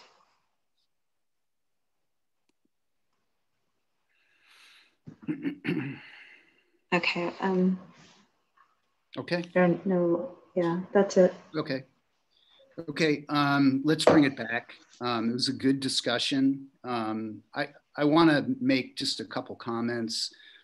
The discussion about adding a ranger really has not been focused primarily on enforcement of bikes. It's really come up a lot with the fire issue. So I just, want to make that point. I don't think the board is looking to create a punitive environment for bikers. I think it's about public safety, which includes traffic, it includes fire, it includes rescue. So rangers don't want to be preoccupied with issuing tickets. They have other important things that they need to do for public safety. I love the idea of having more social media, maybe having Jean look into creating a recreation page for MMWD so folks can get the rules up front. And that's about it for now. I think the conversation does need to be coordinated with our recreation planning, which is our next item on the agenda. So unless any of the other board members want to chime in, do any of the other board members want to chime in? I have a question of Don, actually. Don, my recollection is that at the high water mark, we had either 11 or 12 rangers on staff. Am I remembering that correctly? Yes, you were. And is that the number? I believe it was 12. Was right. Or 13? I think we hit at one point, but that was a while ago. So we're not looking here to be. We're simply looking here to regain what we once had. Correct. Okay. Yeah. Larry, I have a couple. Go ahead, Don. I just wanted to say, Larry, thanks for clarifying that. The Rangers, this was just an informational sheet based on some complaints that you guys had heard. And so we're trying to explain how we address that. Rangers do more than just law enforcement or enforcement of the ordinances. And you are totally correct. There's a lot of things that we'd rather be doing. But all these things are brought to our attention almost on a daily basis. And so we're trying to accommodate all our users. And unfortunately, bikes draw a lot of attention to themselves. And that's where the conflicts are primarily between bikes and hikers on single track trails. So that is where our focus is on this particular issue. So thank you, Larry. I appreciate it. Yeah. I have a couple comments, Larry. Yeah. I appreciate the comments from the public. We are listening. We are trying to work it out.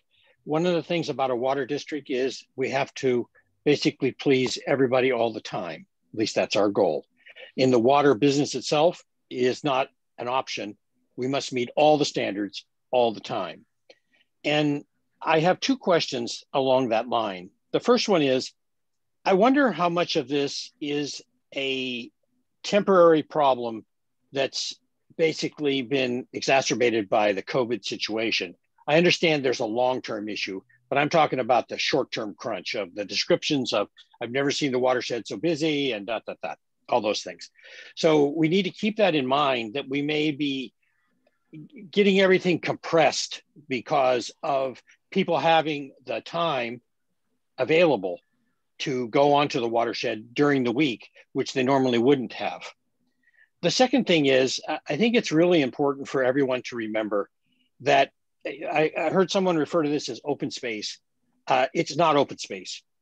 It is a watershed. It has a primary purpose, which is to collect our drinking water.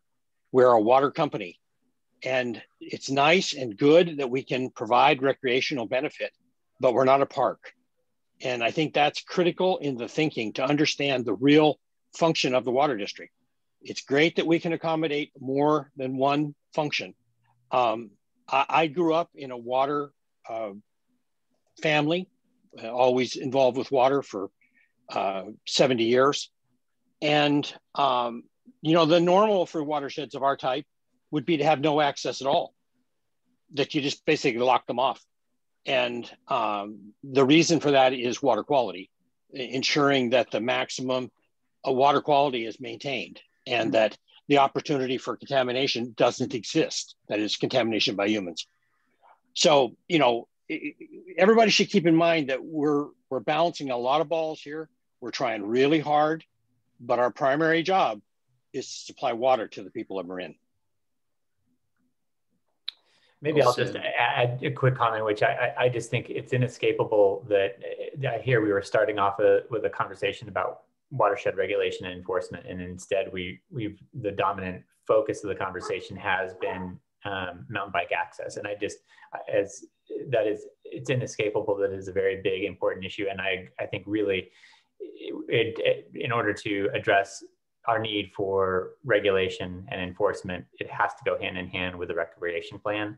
So I encourage us to, you know, to see that they are obviously connected, and we need to see that we need to make sure that we have good integration for that. Otherwise, I think strengthening one and not the other, we will not achieve a better balance that we're all trying to, I think, strive for.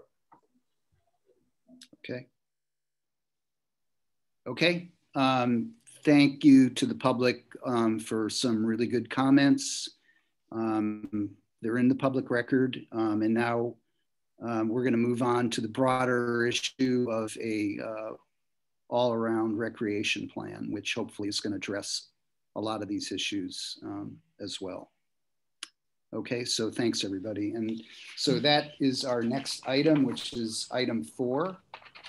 And I'm not sure who's presenting, but we're ready for item 4. All right, thanks, Larry. I'm going to go ahead and take the lead on this one. Sean had to step away for another appointment. So last fall at the September 25th board retreat, we brought forward an idea of launching a watershed recreational planning process. Now at the time, we noted that we have 3 primary planning documents that are used to manage our watershed.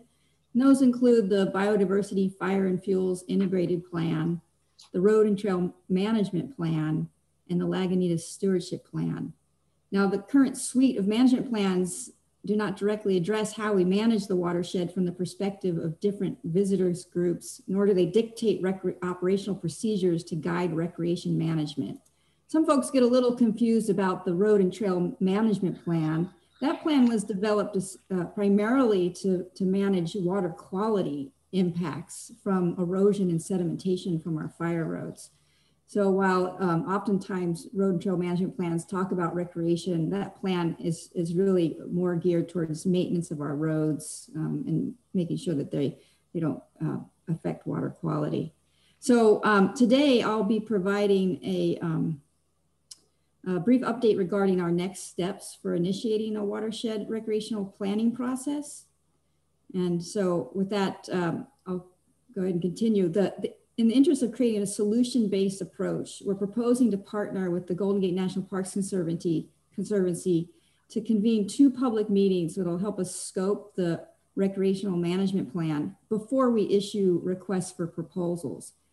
This type of early engagement will help establish a framework to build from. We feel that this initial step will allow us to facilitate conversations with the different visitor groups around solutions for improving recreation while continuing to preserve and protect the watershed's unique natural resources. Now, it's important to note the district has a long history of successfully facilitating and managing public access while protecting natural resources. It's also important to recognize that in our 2013 user census, we found that visitor numbers were continuing to grow and likely nearing or exceeding 2 million people annually.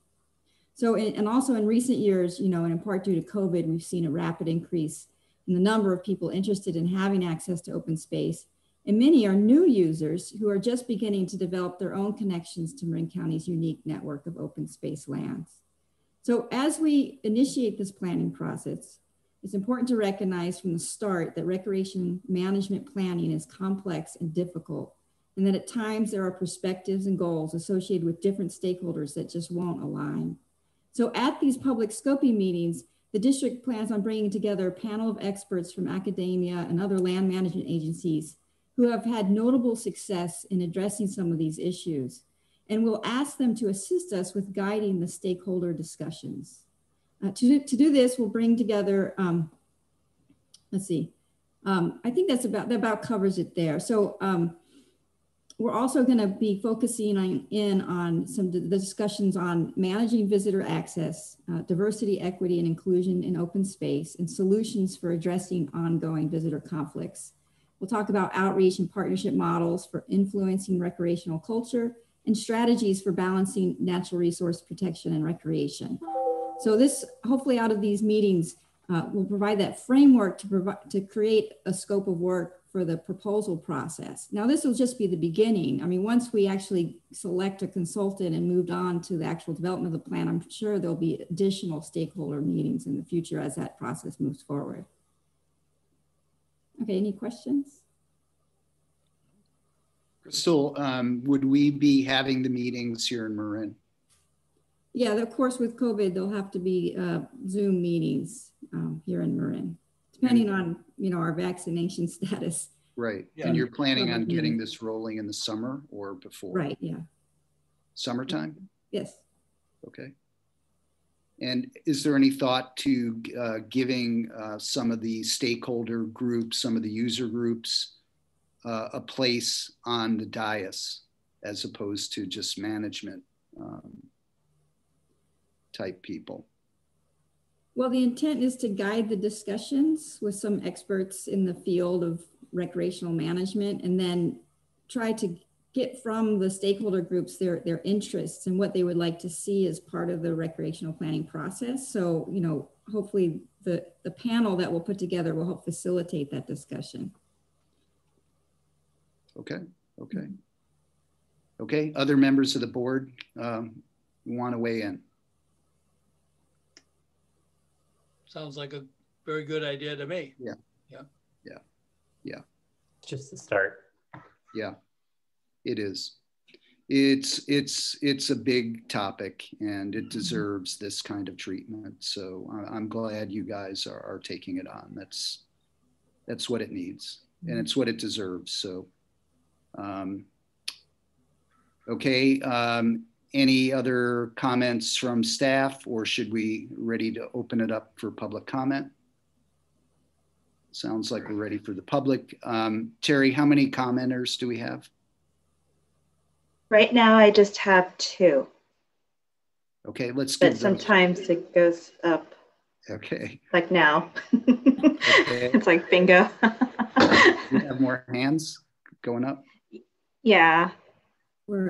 So far, I just have 5 hands. Board, how do you feel about doing 2-minute comments? We have a whole nother section we need to move on to, and we've had a pretty thorough discussion. Yeah, I think it's a good idea. Okay, let's go with 2 minutes. Okay, 2 minutes. All right. The first speaker I have is a caller. Last caller is, the number is 1402. Go ahead, caller. Yes. Hello, my name is James Holmes, a Larkspur resident and ratepayer. On the one hand, I appreciate very much the desire for long-term thoughtful planning. On the other hand, I'm a little bit concerned about cost considerations. I did not hear the staff report to refer to the cost of this. And at a time of unprecedented, burdensome high water rates and continuing rate increases and an impending drought, I'm a little bit concerned about the Marin Uni Water District prioritizing efficient and economical water delivery, recognizing that is the district's key role, as one of the district directors correctly pointed out. And I think as to other functions, it should focus on those that are need to have rather than nice to have. So I'm concerned about recreational management becoming the tail that wags the dog for the Marin Muni Water District, and so I would request that cost considerations be considered, and that the district in any case not authorize new forms of watershed recreation that would require increased regulation and costs and pose additional risks. Thank you very much. Thank you. Kohler, I think we did have an estimate in the staff report that it would be about $19,800 total cost. So pretty modest cost. Right, and that's to facilitate the framework for the scope of work. Now, once it goes out to bid for consultants to, actually develop the plan, there'll be a different cost estimate, which will be brought back to the board for their consideration. Right, but the preliminary part it's a pretty modest cost, and I mean, with all due deference to Director Russell, I think providing recreation and park facilities are really an integral part of our mission, as well as protecting the watershed. So we have to do both. We have to do both. So next caller, next commenter. Next commenter, Gordon Bennett. Gordon Bennett. Can you hear me? Yes. Okay. I'm a former chair and current member of the Lagunitas Technical Advisory Committee, and I have a different perspective on the roads and trail management plan. I don't believe it is the primary focus of that is not to provide water quality for people, it's to provide habitat quality for fish. It's a direct outgrowth of WR 9517. And lastly, I just want to say, if fish rode bicycles, they might have a much greater input into MMWD's operations. Thank you. Thank you, Gordon. Okay, the next speaker, Judy Rogers. Ms. Rogers? Can you hear me? I'm so Yes. sorry. I had difficulty unmuting. I just want to be a voice on behalf of the wildlife habitats you protect. And I also want to applaud the student speaker in the previous segment who said that we should have, for all of the users, education about conservation for everyone that uses your very special watershed. Thank you for this opportunity. Thank you. Next speaker, Tom Boss. Hi, I just wanted to call out a few things I think are important to consider during the planning process.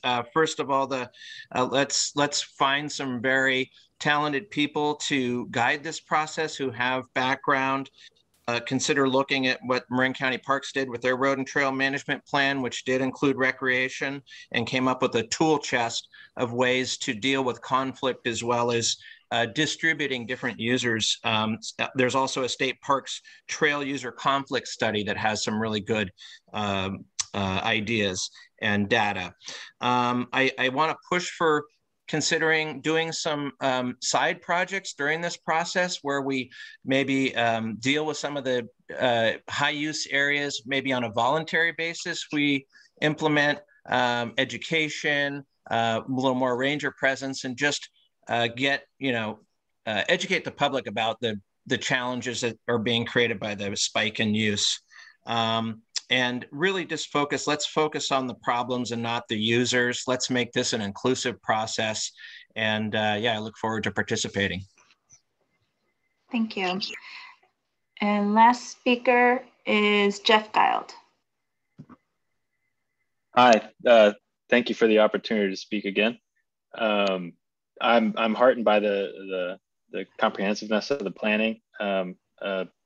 Tom had some comments about hiring the right folks for the job. I think there's a lot of things to consider about or that are unique to the watershed. Its proximity to and a lot of the challenges associated with. Sorry, I was cutting out there.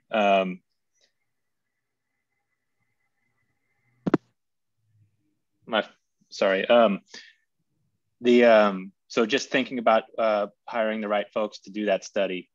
And also at the close of the last section, the high school speaker from TAM, and the interest level that you're getting from mountain biker stakeholders. I don't know if you're recognizing it. You'd have to have your head in the sand not to, but there's such a tremendous potential and opportunity to include this group in whatever comes out of this plan. And currently, the mountain biking community, even though they're a major user group, they feel disenfranchised by the current policies and rhetoric around increasing enforcement and just a lot of the vitriol and that doesn't need to be there. There's a tremendous opportunity to tap into that potential in promoting conservation, and also in whatever kind of options come out of this planning process. There's an opportunity to really reduce costs and reduce cost considerations in some of the proposals that come out of the planning process. So just I encourage you to consider that. You have a tremendous volunteer network that's waiting to work. Thank you. Okay, next speaker. We have several more speakers that popped up. We have Samuel Turney.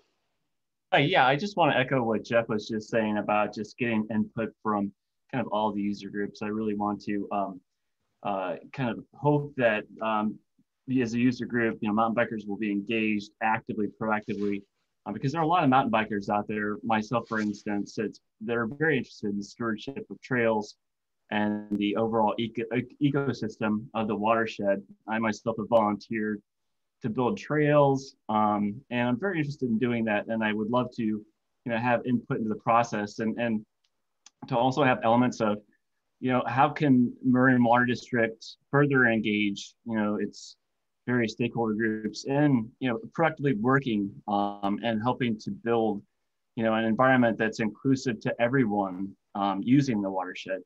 And that's the end of my comment. Thank you. Thank you. Next is Megan Harwood. Hi, it turns out I'm going to be reiterating a bunch of what was just said, but thank you again for the opportunity to comment. I just wanted to reiterate a few comments on the user access topic as it relates to the RMP process, in particular, as it relates to engagement. So the issue of managing user access and ensuring sustainable levels and types of usage means that we need to ensure all voices are heard and that all users are empowered to feel like stewards of the watershed. So in many contexts, mountain bikers themselves are really strong stewards of the land that they're on, including by volunteering to support stewardship of the land. That's free labor, yay. So that includes, Camp Tamarancho. We've also seen, as a couple of folks have pointed out, next generation stewards of the watershed, younger stewards, joining this call to voice their support for access to mountain bike trails. So those are, important potential contributors to the stewardship of the watershed moving forward. And if we want to increase access, we'll simultaneously and naturally create new educational opportunities for users to better understand how to be good stewards of the watershed. Versus, increasing conflict and, making people sort of go underground, riding illegal trails, et cetera, versus bringing them into the fold. So I think that increased access really will bring more people to the table and is essential to, stewarding the next generation of good stewards of the watershed. Thank you. Thank you. Next speaker, Vernon Huffman.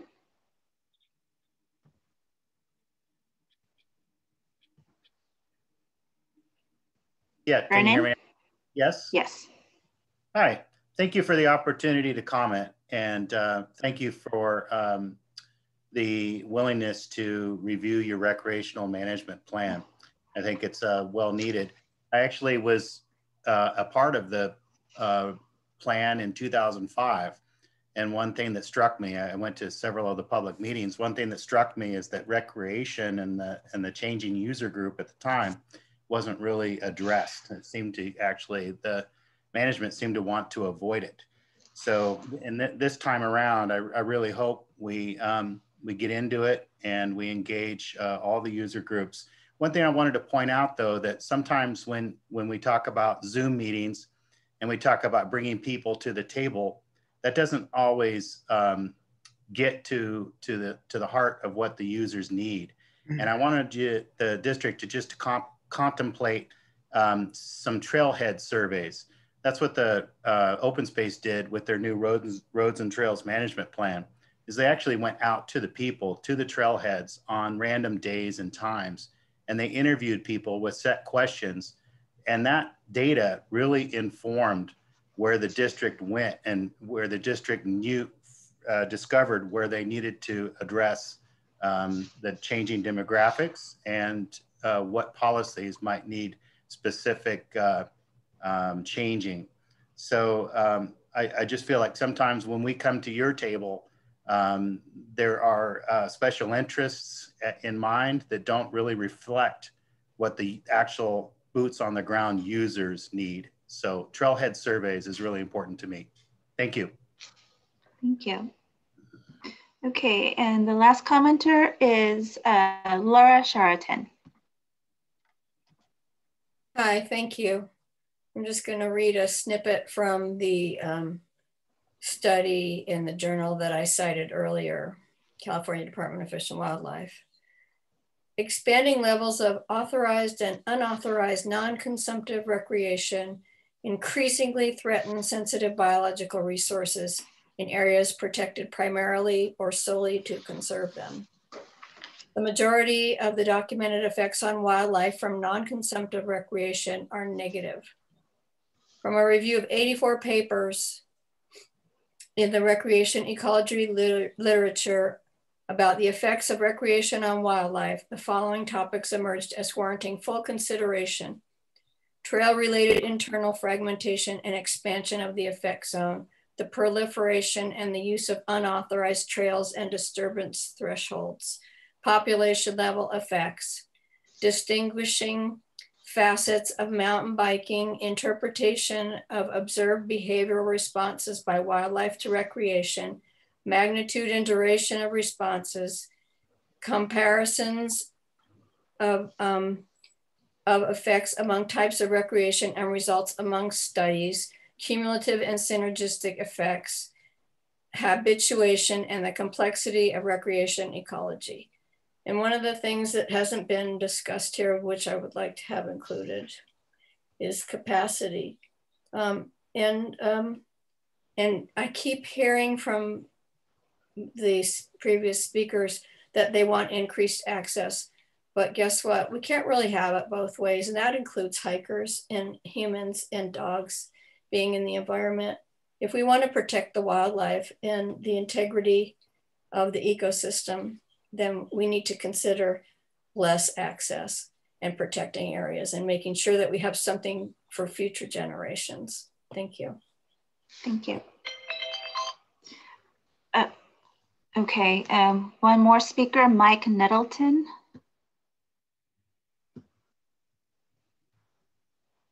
Where did Mike? Yes, hi, thank you. So, and in a follow-up to the previous speaker's comment, studies that I've read about use impact on wildlife, like as she cited, is about overall usage. Every user to a natural area has an impact, and if the watershed is going to manage overall usage, it does need to be looked at holistically. And so some of the tools that we've addressed, like alternate day use, should be well vetted. It doesn't make sense to just say, well, we can't increase use or we need to reduce use, so we're just going to cut that use from one user group. That's not equitable. As it stands right now, mountain bike use in the watershed is probably, this is my layman's guess just from visiting frequently, around 40%. Maybe it's more, maybe slightly less. And a comprehensive study would do well to bear that out and to guide how access is allocated going forward. But I just want to reiterate that just cutting use from one user group is not a viable solution. Thank you for your time. Thank you. Okay. Okay, let's see. That is it. I don't have any more speakers. Okay. Comments from any members of the board? I think there's kind of a consensus of wanting to move forward with this planning process. Yeah. In an inclusive way. And I do like the idea of trailhead surveys. I think that's an excellent suggestion. So any other comments from the board? If not, we have item 5, which is also an important item showing the tensions in the watershed between cracking the watershed and our use of the watershed. I do have one last question on this to Crystal. Crystal, my recollection is we have done in the past a lot of surveys, in fact, that were done for us, showing how many people we have using the watershed and what they're doing. I'm sure it's dated. I'm guessing it's dated. We should probably resurrect that and bring it up so we have that data at our fingertips as we go through this. Yeah. Yeah. Thanks, Jack, for that. Yeah, last time we did a census was 2013, and certainly that's one aspect of the recreational planning process that we need to explore is updating those numbers so we can get a good idea of capacity and levels of use. Mm-hmm. Okay. And it sounds like we're going to need to bring up our wildlife studies. I mean, we need to be able to track impacts. Exactly. So we're going to have to be able to kind of take a look at wildlife numbers, censuses. Yep. Yeah, so it's a big deal. It's going to be a pretty comprehensive challenge. So I also think, Larry, that we need to pay attention to Gordon Bennett's comments about the other side of this equation, right, which is the fish and the critters. I have a lot of respect for Gordon's input, and it's easy to focus on the part that you're used to thinking about without looking at the other pieces. Right, and that's why I mentioned wildlife census. So we have to look at both sides, and that is going to be front and center in our next item. Mm-hmm. So let's move on to item 5. I'm not sure who's presenting this. Ben, are you going to be presenting, or Mike Bond? I think it's Crystal and Alicia. Is that right? That's correct. We're also going to bring in Jonathan Kohler, our new fisheries management manager of our fisheries program. Okay, so we're going to open up item 5, Lagunitas Creek stream releases. Hi, Alicia. Hi, Larry. Hi, Director Bragman. So yes, good afternoon, directors. This afternoon, I'm going to talk to you about Lagunitas Creek stream releases.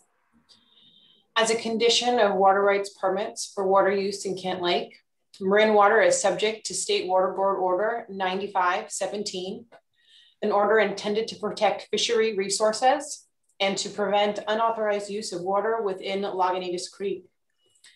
This order was issued in October 1995, and amongst many other stipulations, requires that certain in-stream flow requirements are met throughout the year. I bring this to your attention today because, as has been discussed at recent board meetings, the district is facing drought conditions. In calendar year 2020, marine water received just over 20 inches of rain, the second lowest rainfall total in the past 90 years. In our current water year, we have received just over 19 inches of rain, or 43% of our average rainfall. As a result, our reservoirs are at 44,000 acre feet, or 63% of our average storage volume for this date. If dry weather continues, storage volumes will be at historically low levels as we enter into the summer months, and potentially as low as 30,000 acre feet on December 1st. In preparation for continued drought conditions and a possible dry year next season, the board has declared initial drought condition actions to preserve the district's water supply. Staff is looking at all areas of water use to maximize the efficient use of water, including the fishery flow permit requirements of Order 9517. To best evaluate these requirements, staff is pursuing to initiate a technical analysis to better understand alternative water schedules that could be used during a critical drought period. Staff is planning to come back to the board with a contract for review and approval in April. And now I'm going to hand this presentation off to Jonathan Kohler, the district's Fisheries Program Manager, to further describe the analysis. Jonathan? Yeah, hi everybody, good to be here. I'm the new Fisheries Program Manager, so probably an unfamiliar face, but let me pick up where Alicia left off. WR95 provides a flow release schedule based on a functional flow model, which is designed to support the different life stages of coho, salmon, and steelhead. This includes upstream migration flows, 4 of those during the winter months, and those are followed by flows designed to support overwintering, incubation, and rearing, essentially the rest of the year. There are 2 flow scenarios in WR 9517, one for normal water years and one for dry years. However, there is not a flow release schedule for critical drought years. With the expectation that droughts may become more frequent in the future as a result of climate change, staff sees a need to better understand our releases in relationship to flows and how they influence habitat conditions.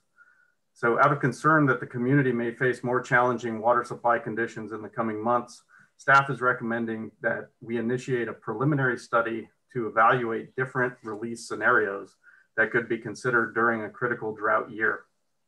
To be clear, the intent of the study is to evaluate options that could be used to inform the district's operations during critical drought periods. I really want to emphasize the drought periods there. While we are in the early stages of developing the overall approach, we anticipate basing the study around the ecological criteria for coho salmon, steelhead, and freshwater shrimp. Those are the 3 species that are specifically named in Water Order WR 9517. We're proposing to conduct the study using marine water fisheries and engineering staff with support by consultants with technical expertise in fisheries biology, hydrologic modeling, and water resources engineering. We'll be looking to have a high degree of community engagement, and we'll engage with our technical stakeholders regularly through the Lagunitas TAC, that's the Technical Advisory Committee, and other outreach efforts. The study will help the district and community understand whether there are alternative release options available for a critical drought period that would not adversely impact aquatic resources. So in terms of next steps, Marin Waters Fisheries staff will share this information with the Lagunitas TAC at Friday's meeting, that's tomorrow. We'll suggest that formation of a subcommittee would be appropriate for facilitating a focused review of the study throughout the process. And as Alicia stated, staff intends to bring a consultant contract to the board in April for review and consideration to initiate this work. So we fully appreciate the sensitivity of the resources we are talking about here today, and want to stress that this review is focused on better understanding how to optimize the district's operations during critical drought, while doing so in a manner that avoids potential impacts to aquatic resources. Okay, I wanted to briefly, Director Bragman, just reinforce Jonathan's comments in regards to the process of being very transparent and collaborative with all interested stakeholders from the Lagunitas TAC and well beyond as we go through this kind of fact-finding scientific effort that we're recommending we embark on. I appreciate that, Ben. I do. And the other thing about TAC is there is a wealth of information to inform the study. So I think it'll be a very, good collaboration. And I also want to say I appreciate the comment of your recognition of the sensitivity by Jonathan, Alicia, and the district management. So I hear you. Okay, any members of the board want to follow up? Yeah, I have, go ahead, Mike. Okay, you know, a couple thoughts here. This is, you know, we're talking about a coho population and other fisheries and ecological resources that are extremely important. I can't understate that, or I can't overstate that. And, you know, especially coho population that is seen as a stronghold in a time and era when our fisheries, our coho populations are struggling deeply.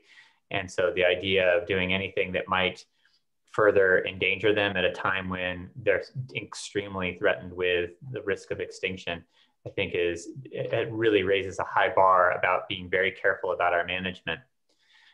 You know, I appreciate why we're looking into this. We want to be as effective and efficient with releases of water to benefit the fish and the ecosystem in general, but obviously to meet the water rights order. And I would like to see us not just be looking at this only as an eye toward whether there is a drought, a critical dry year flow release scenario. I think that we've got to look at this more holistically, like how is the population doing, and are we releasing enough water, or are we releasing water at the wrong time? This is a 25-year-old order, and our understanding about fish and what fish need and when has evolved a great deal over that time. And I think that in order to really answer, could a critical dry year scenario of lower releases not have a substantial impact on the population? I think we have to ask ourselves, you know, is that, are we meeting the objectives that we've set out at the start to manage this population in a healthy, sustaining way? So I think that a focus only on a critical dry year scenario may be overlooking, frankly, opportunities where we could be managing water differently in dry and normal years that could also maybe have a water supply benefit or just lead to better management. If we're going to undertake this task, I think that we should be considering seeing it as a whole. And that's kind of an overarching comment. Another question I think, you know, that would be helpful to understand is this could be a lengthy process. And while we're in a critical year where we're really trying to figure out how we make it through the next year, I think understanding for all of us what the time frame even would be around a process like this. Is this a strategy that's going to be something that can be achieved this year, or whether we're really just doing something that's about long-term management? I just wanted to ask about any precedent here.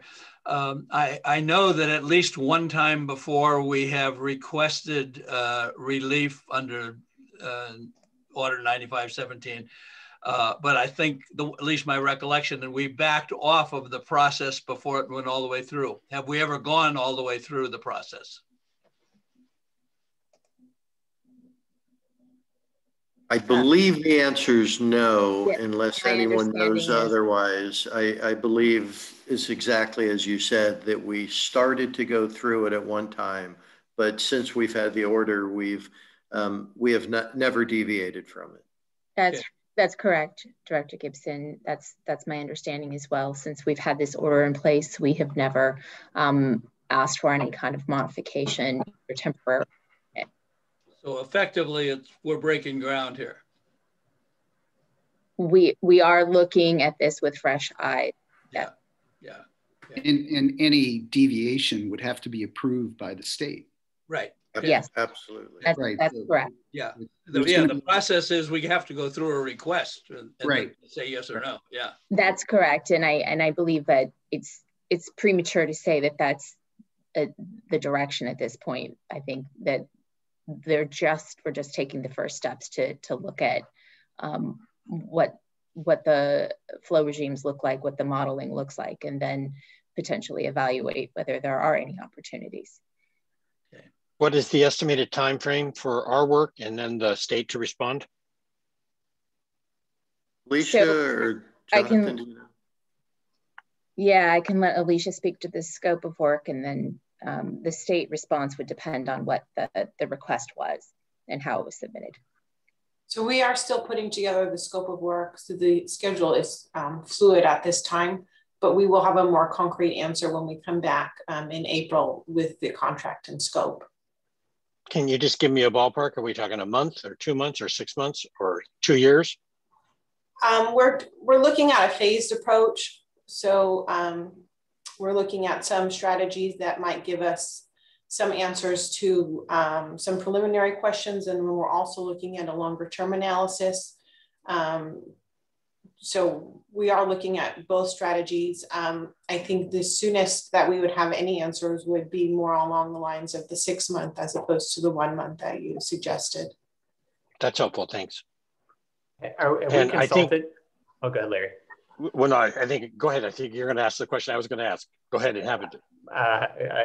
Have we consulted with, just had preliminary conversations with the relevant agencies to let them know that we're investigating this, to, I think, be informed about how we'd even approach a scope of work to meet their, whatever requirements they might have to even consider it. I also just would love to get a sense of whether this is a very, very large hill to climb, which I think it is.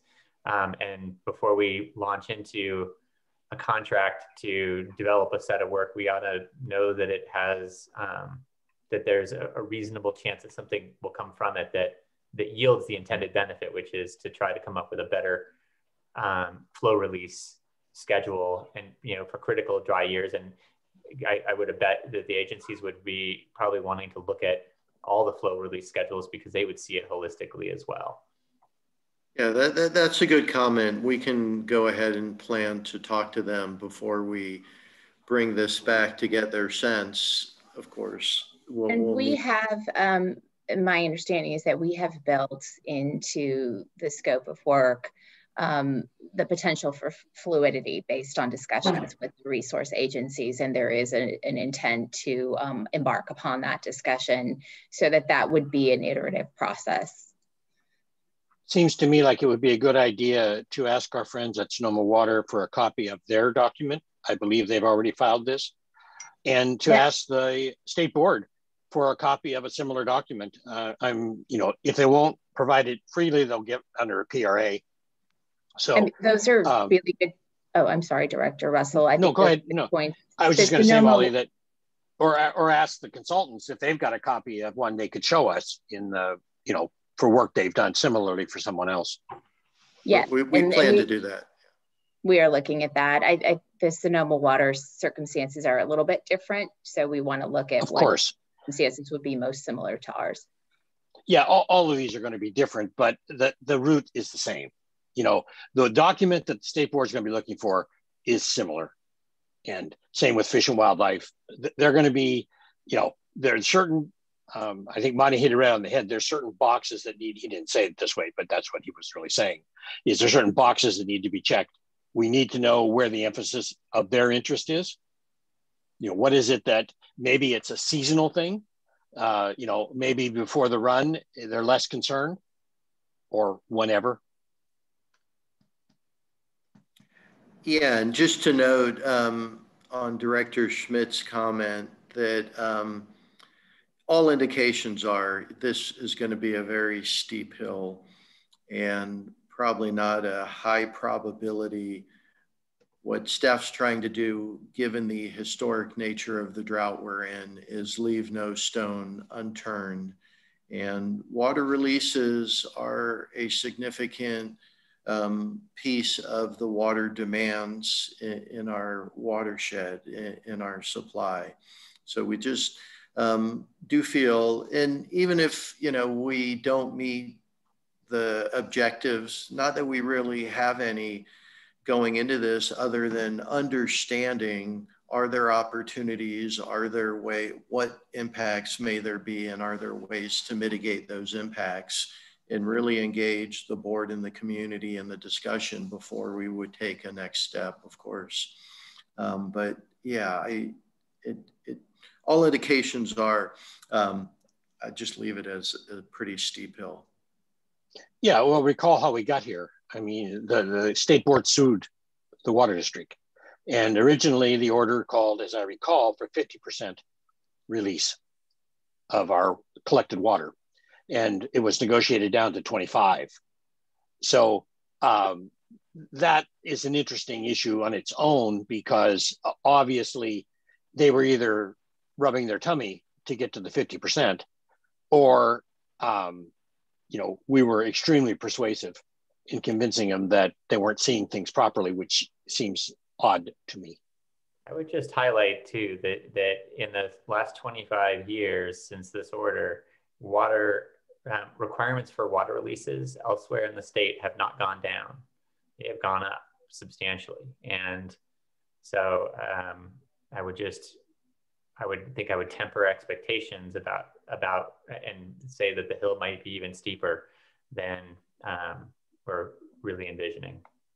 Well, that's a very interesting comment, Monty. What do you guys think the downside risk is of them coming back and saying, well, the 50% was the right number?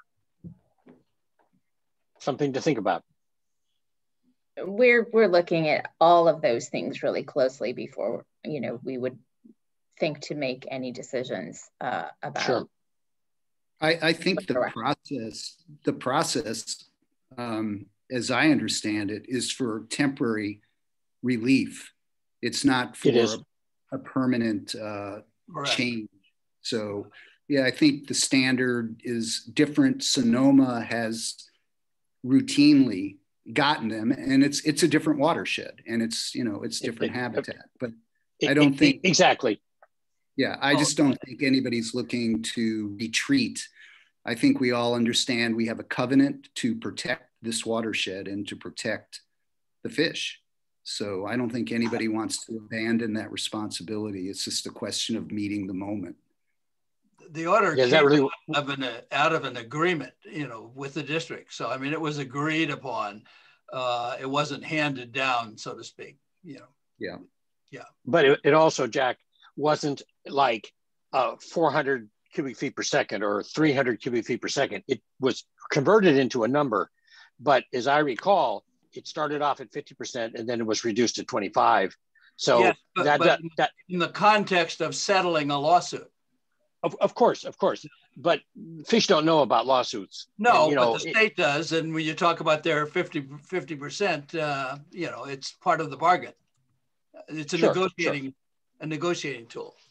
Of course, but what I'm trying to say is the science doesn't sound that solid to me on how they got to the number in the first place. Right. Well, and the attitude was at the table, we want to settle a lawsuit. Everybody wanted to settle a lawsuit.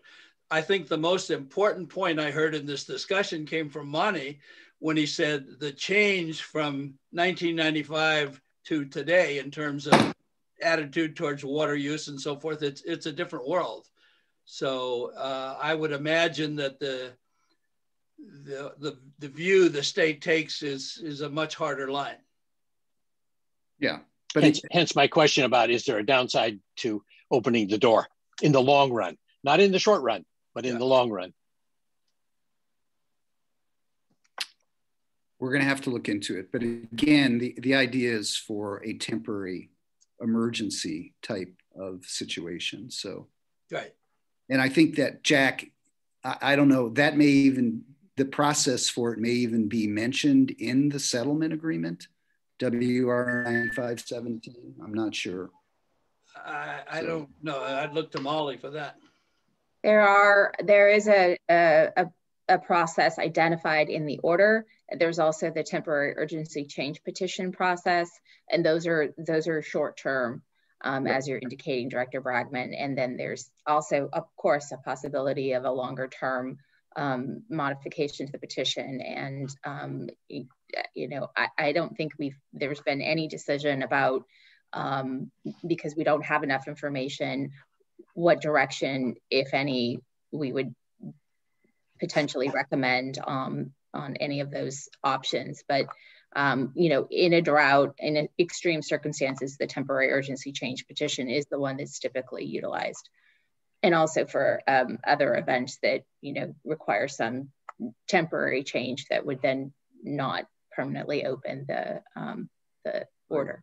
I mean, what I anticipated was some kind of a seasonal urgency petition. So, okay, I'm sure there's some public comment out there on this one. We have two so far. We have Gordon Bennett and Patrick. So let me start off with Gordon Bennett. And let's keep it at, we'll go for 3 minutes since there's not that much comment, okay? Okay, hold on. Okay, perfect. Go ahead, Mr. Bennett. Okay. I'm going to reprise a conversation I've been having with Jonathan. I think MMWD would be in a much better position if they decide to go to the state board, if they were actually meeting the current requirements of WR 9517, and they're not. You're not meeting the temperature requirements, you never have. That may or may not be a significant issue, I don't know. But you're also not meeting the flow requirements. The flow requirements are a minimum.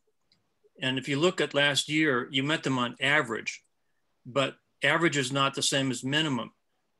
And you had a number of days where the flows during the day were under the minimum and the evening flows were over the minimum. That seems to be something that could be adjusted at the dam fairly easily. But you had other weeks where the flow was below the minimum the entire time, and other weeks where it was above the minimum the entire time. I have in the process of doing a more exact analysis, but it appears to me that MMWD might be in the unique position of having violated WR 9517 for a majority of days, while at the same time released more water than you need to. So in terms of a short-term solution to this, I suggest you might look at how the dam is operated, because it appears that you are releasing more water than you need to at some times and less than the fish need at other times. And I think last year you ended up releasing more water than the fish actually were required under 9517. And lastly, I'm glad to hear Jonathan saying that it's coming to the TAC. I note that it's not on the TAC's agenda for tomorrow morning. What is on the TAC's agenda for tomorrow morning is a report from SPAWN, because they are doing a Lagunitas flow activation study. I think this is an issue of great minds think alike. There may not be a good justification for those fall releases at the amount and timing that WR 9517 specified. So I think it'd be a good idea to put all of our heads together and get the TAC subcommittee rolling on this thing so we can have some input into the design of the program. And I think this is not necessarily a bad situation for MMWD. As I said, I think you guys released more water than you needed to, but at the same time, there were days, many days, when you released less water than the fish needed. So I think that's a fixable situation. Thank you. Hey, Gordon, I just want to point out it's unclear whether or not we violated, because the USGS gauge has to be validated, and the data was not validated when the raw data came out. So that issue is still yet to be clarified. Okay. All right, the next speaker is Patrick. Okay, can you hear me? We can. Yes. Yeah, I was just listening to this, and I was kind of surprised when I heard 20 inches of rainfall, but I guess I realized that's for the calendar year, not for the season.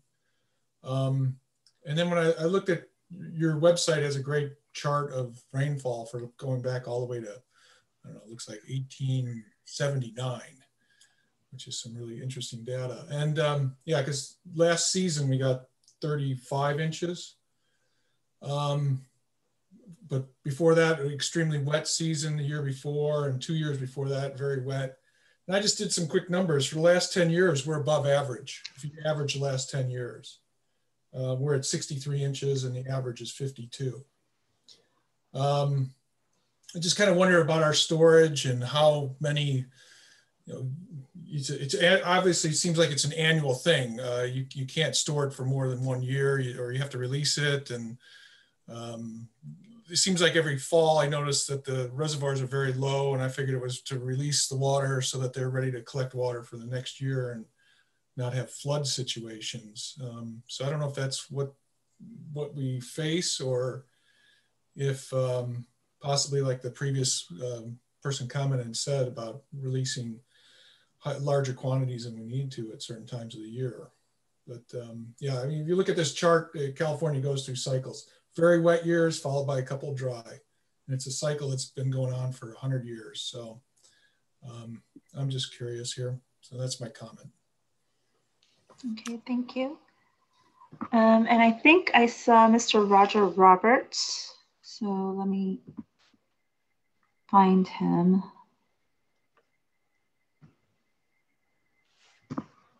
Mr. Roberts? Can you hear me? Yes, sir. My only comment in this connection is to ask whether there have been any serious studies, either for Lagunitas Creek or just generally in this area, of the level of oxygenation required to maintain fish habitat, and whether or not the releases have anything to do with the level of oxygenation. Jonathan may have some information on that. I'm not aware of any studies, but I think there's no indication that that's a problem. And I would imagine there have been. I'm relatively new to this position, but water quality is monitored regularly, and that would be an easy parameter to monitor. And I would say that that is not an issue that I'm aware of. Okay, that I believe are all our comments. Okay. Oh, sorry, one more. Greg Andrew. Sorry, Mr. Andrew. Hi. I'm just going to take a second. Obviously, I stayed on because of this item. Two things. One is to confirm that it was in 2014 that there was some investigation of a temporary urgency change petition, some study associated with that, but never pulled the trigger. The district never had to pull the trigger on that.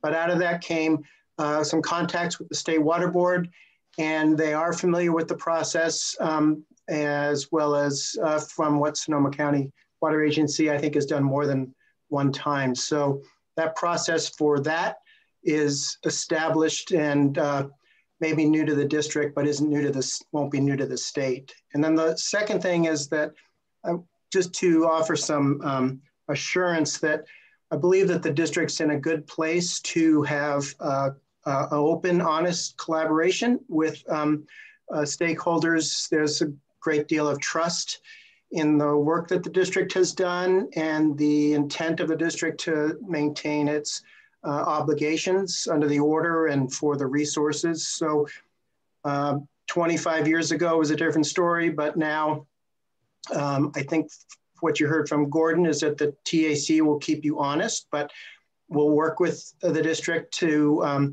come up with as close to the right answers as you can possibly come up with. So I just offer some assurance that I think you're in a good place to move forward with looking at this and asking these questions in an open, honest, and trusted atmosphere. Thank you. Thank you. Chair Bregman and members of the board, Mr. Bennett, Gordon Bennett would like to say, make another comment again. I don't know if that's fine. If you want to allow, okay. Go ahead, Mr. Bennett. Just really quickly, the amount of oxygen, dissolved oxygen in the water is directly dependent on temperature. So the higher the temperature, the less oxygen. So that's the temperature concern to address Mr. Roberts' question. Okay, thank you. And those are all. That is one metric we have had trouble meeting, actually. So any other comments, Secretary? No, sir. Okay. Any comments or questions from the other members of the board? Okay, hearing none. Anything from staff? Okay, thank you all for your patience. It's been a long day, and I guess we're ready to adjourn. So thank you all, and thank you, public, for chiming in. Okay, thank you all. Thank you. Thanks. Good job, Blair. Thanks all. Very good job. Thank you, guys.